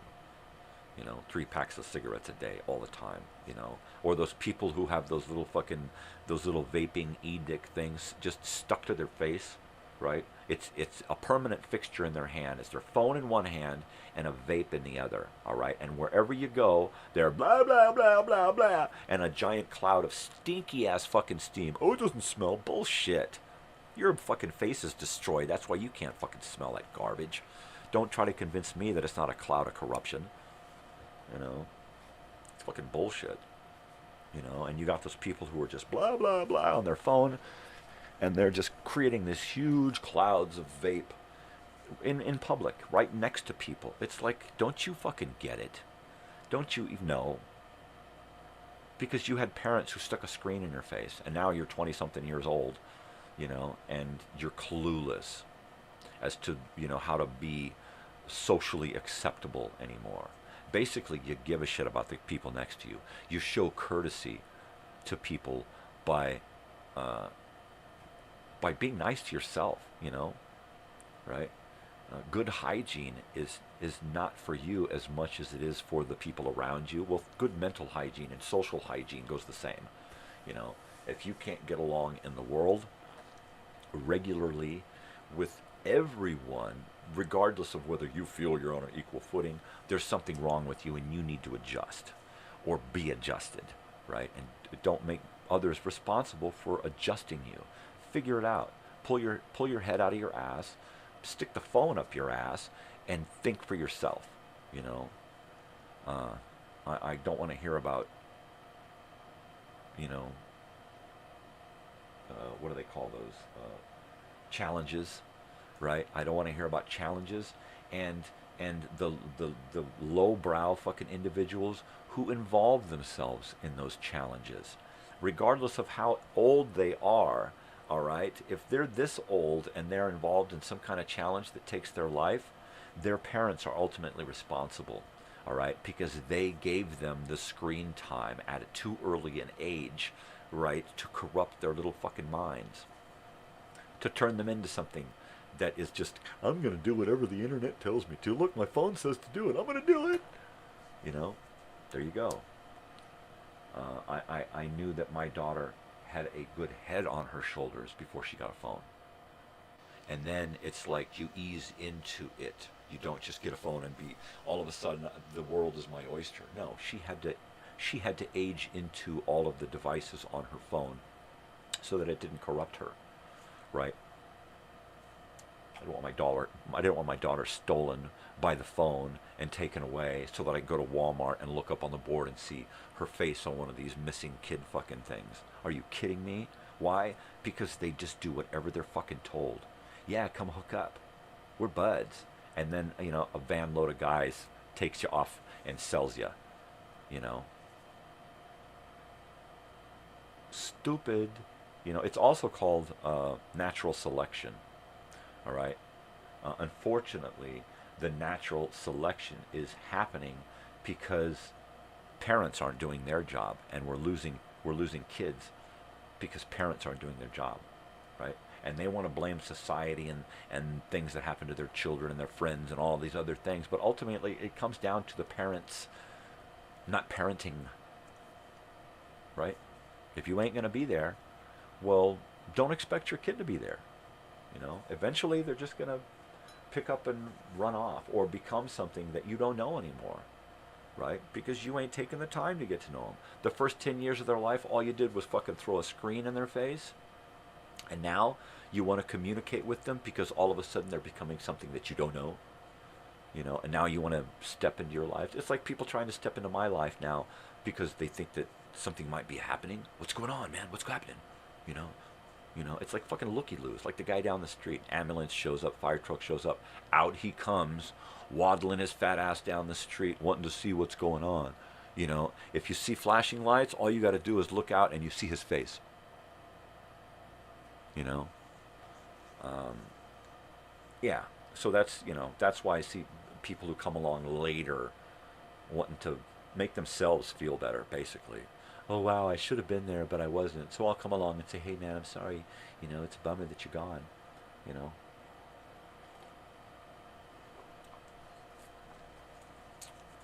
Because you come along later when I'm gone, and more than likely my wife and or daughter will hand you a letter and say, oh, yeah, he waited for years for you to come by. Here, he left this for you. You know, thanks a lot. Thanks a lot. Thanks for being there. You know, you said you'd always be there. Thanks for not being there. You know, whatever the issue is with that particular person, I'm sure I'll be leaving some letters behind. You know, I don't pull fucking punches. You know, I'm missing teeth. Nobody fucking pulled punches with me. You know, I've been gut kicked so many fucking times. No, I don't mind. I don't mind taking off and leaving behind a legacy of, yeah, fuck you. You had your fucking chance. You know, let's see how many people show up at the reunion, right? And how many people actually realize that that I put it on, or that I'm actually there, right? And I'm assuming that I'm gonna plan this, get it all worked out, pass it off to somebody else, and then die, right? That would be apropos, right? That would be exactly what would be destined to happen, right? It's like finally going to get together with everybody and have a good time, but you ain't going to quite make it there.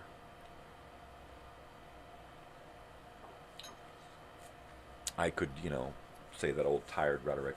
Well, you know, I'm more into the planning than the executing, right? That's bullshit. That's bullshit. Yeah. I'm sure that anybody who's watching this morning was either just kind of watching to listen to me in the background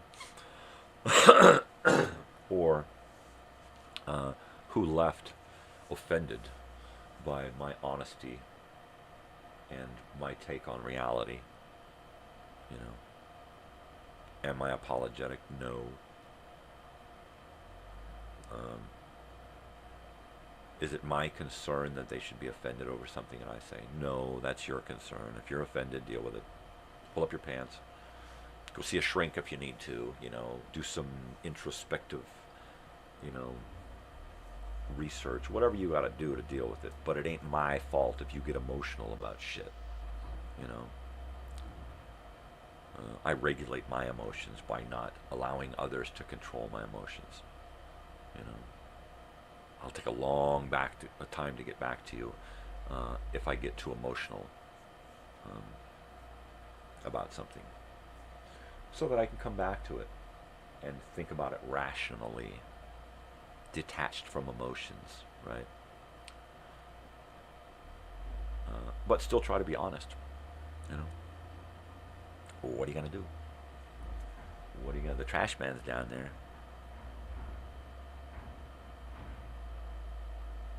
Can you hear? Clingity, clang, clang, brum, brum, clang, clang, brum, brum.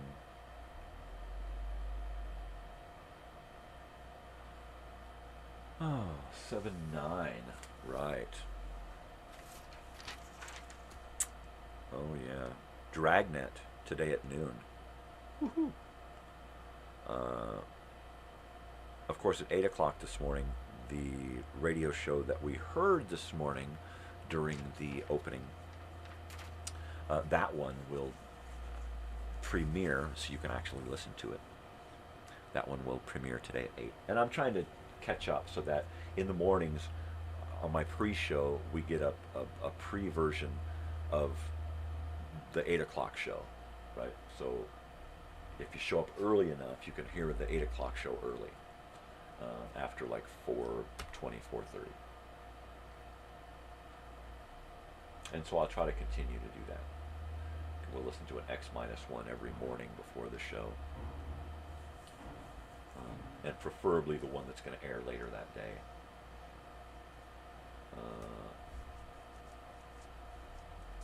Yeah.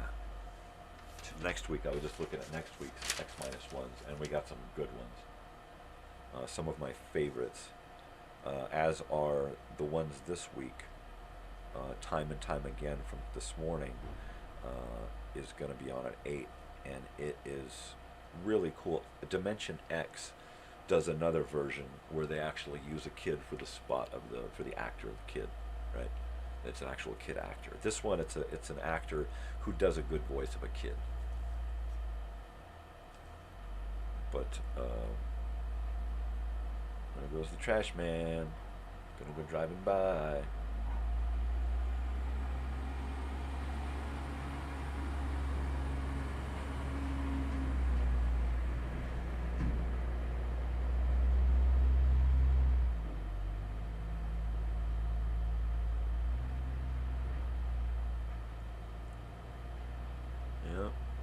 Scrape that tree. Take a couple of branches with you, man. I don't mind. That means fewer branches to fall off in the wind. Totally. But yeah, I think most of my channel's stuff is just going to wind up being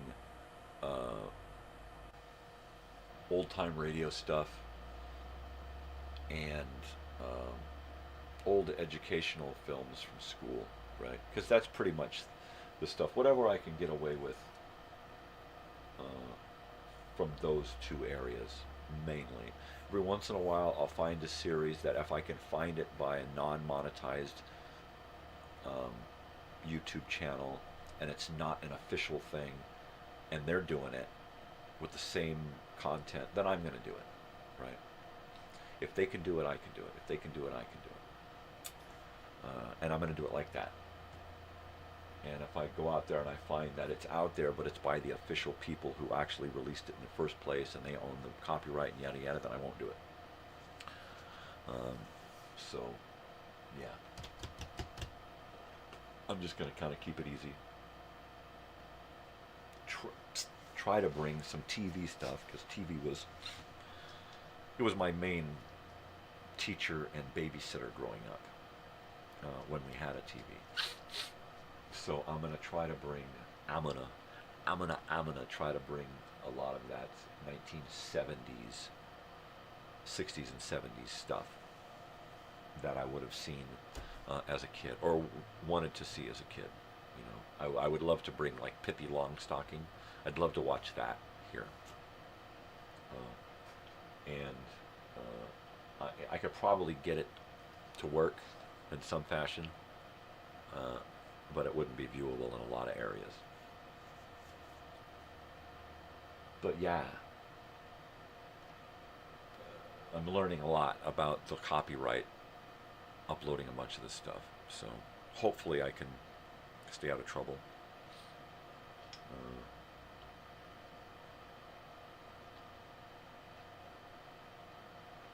I'm going to try to move away from uploading ABC stuff, because ABC is Disney, and Disney does a lot of copyright infringement crap. A lot of network stuff, a lot of studio stuff. I can't do any mainstream movies, mainstream TV shows that have been released on DVD or Blu-ray or streaming now, because everybody wants to make their money. I don't want money off of any of this stuff. I just want to share it and say, hey, look, this is why I'm me. You know, I'd love to have a lot of Sid and Marty Krofft on here.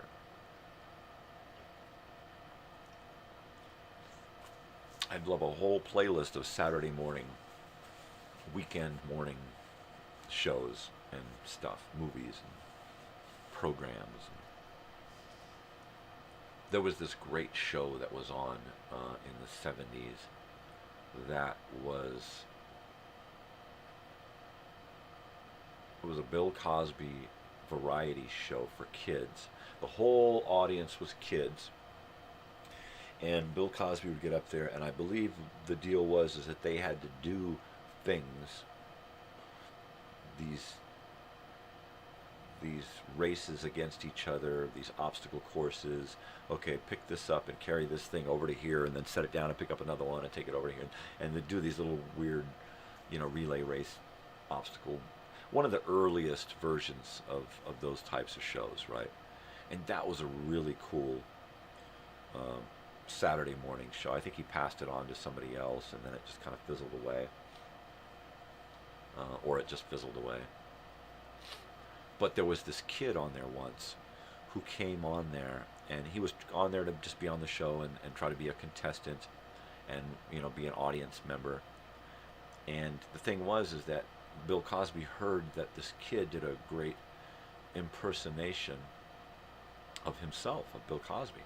And so he actually brought the kid out onto stage during the filming, and this kid did just such a great, had the cigar and well, don't you know, and he did the whole Bill Cosby thing, and the face and the voice, the little kid, and I think that kid later went on to be an actor. I can't remember what his name was. It Malcolm Jamal Warner or somebody who started off just doing this and then became this. Anybody knows anything about this, well, let me know. What's your take on it? But yeah, TV was my big babysitter, my teacher, my companion. If not for TV and dogs around the neighborhoods, weird people who would actually talk to me as if I were a person. If not for stuff like that, I would have gone out of my mind, blown my brains out through my nose, sneezing. But luckily, I managed to keep my head together long enough to figure shit out, And I guess the lessons I learned from friends and family about being on my own really helped, right? Because it kept me from, for the longest time, it just kept me from thinking that I was ever going to have that, or I was worthy enough to have any friends or family friends or long-time friends. And then after being with my wife and daughter for so long, it's like, that doesn't matter anymore. I've seen the outcome of that. It's already been proven to me time and time again that I'm different. I'm seen as different. I'm not allowed to have the same things and be looked at the same as others. So, lesson learned, message received, and while I seemed jaded most of my life, I am definitely now. I see the world and people for the reality of it, not for the corrupted bullshit version that they want us to see, that everybody else wants us to see them as. I don't do duck faces. I don't prop myself up in front of somebody's Lamborghini and take a photo. I don't say, hey, look at me doing this. I'm over here being special, you know, when it's not really me, you know. Pretty much every one of my posts on Facebook is just about my own reality. You know, hey, I'm listening to this, hey, I'm over here eating this, hey, I'm over here doing that, you know. And it ain't, you know, it ain't green screen fabrication, which what you would, you know, think of as most people's posts, you know, where they're going to put on a filter, they're going to do a backdrop, you know, they're going to get that perfect angle so their life looks Gucci. Whatever. I don't do that. I'm sure my wife and daughter do that on occasion. I don't go there. You know, hey, look at me in my van. Hey, look at me in my stereo. Hey, look at me in my, you know, my pajamas, whatever. Hey, look at me and my friend. You know, I still don't take pictures to impress people. I still just take pictures to record moments in time, right? And people don't do that anymore. People use cameras and photos to create image, right? To create, well, it is an image. So photographs, shut up. People do it nowadays and take photographs of stuff to pretend and to lie and to conceive and to conceal, right? And obfuscate. Yeah, so, you know, this is a reality. This is the realest reality channel out there. And sometimes that hurts. Sometimes that hurts people's feelings. And it causes me to lose subscribers. How dare he say that about my political party or my religion, or, you know, about whatever, you know. I try not to focus on things that people want to use to divide us, like, you know, like race and sexuality and that kind of stuff. But when it comes to politics and religion, these are different, all right? These are things that they use to manipulate us, you know. And then the labels that you wear, all right, personal labels that you've been convinced that you need to wear, labels that you wear to be sold specific things or sold specific ideals and ideas, right? Yeah, that's kind of hinky there.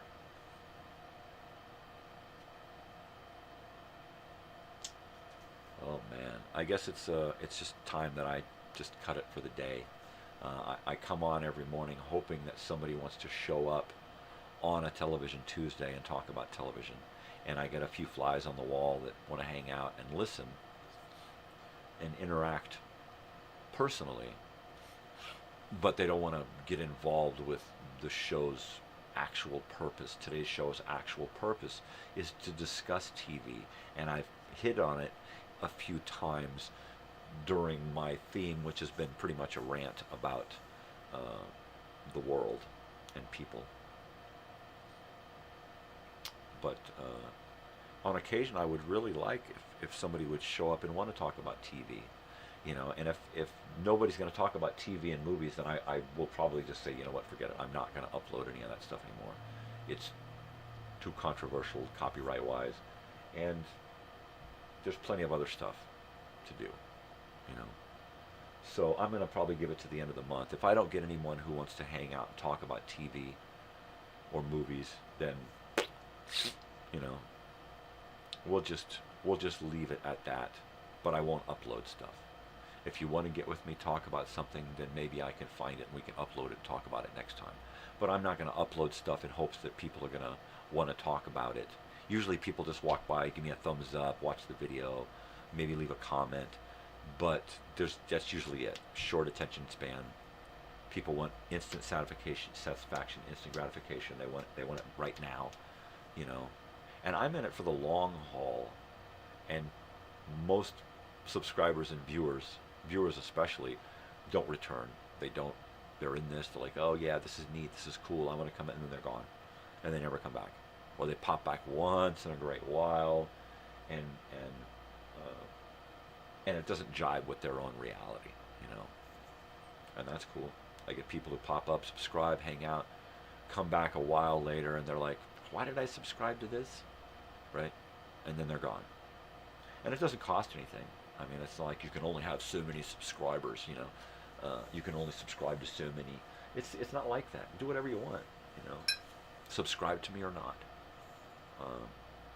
It doesn't really make any difference either way. I'm still going to be here doing what I'm going to do until I get kicked off for doing something wrong, I guess. And because I'm an adult, this is not for kids.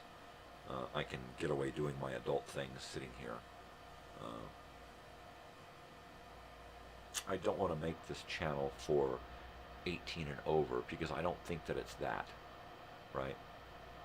I was watching stuff way worse than this on TV when I was 15 and 16 years old, right? So I think that's a good, you know, area to start. I think 15, right, is where the adult kicks in, and it's under 18, above 15. There's a little few years in there where you're not a kid, but you're not an adult. You're kind of in between. So I don't think my stuff is made for only an audience over 18. I think young people, not kids, but young adults, would learn a lot by hanging out and asking questions and listening to my, you know, my stories and my tales of woe. But that being said, I'm going to wrap it up for the morning. I enjoy hanging out and doing this regardless of who, you know, gets involved. On days when there's no people involved, I tend to rant more about people not wanting to be involved in my life or on this channel. So if that's going to dissuade you from coming back, you know, there's lots of other fluffy, feel-good channels out there, right? So, you know, have fun. I will be here hopefully this evening, barring any power outages, and definitely be back tomorrow morning. All right. So you all need to, you know, stop by and check in more often, see what's going on, see what we're doing. Make sure to leave a comment and share this. Send it off to other people so other people can get involved in this weirdness and join in on the conversation. All right, people. Love you. Take care of each other. Be kind. Spread kindness and peace and love. Most especially, stay weird and stay on the good side of life.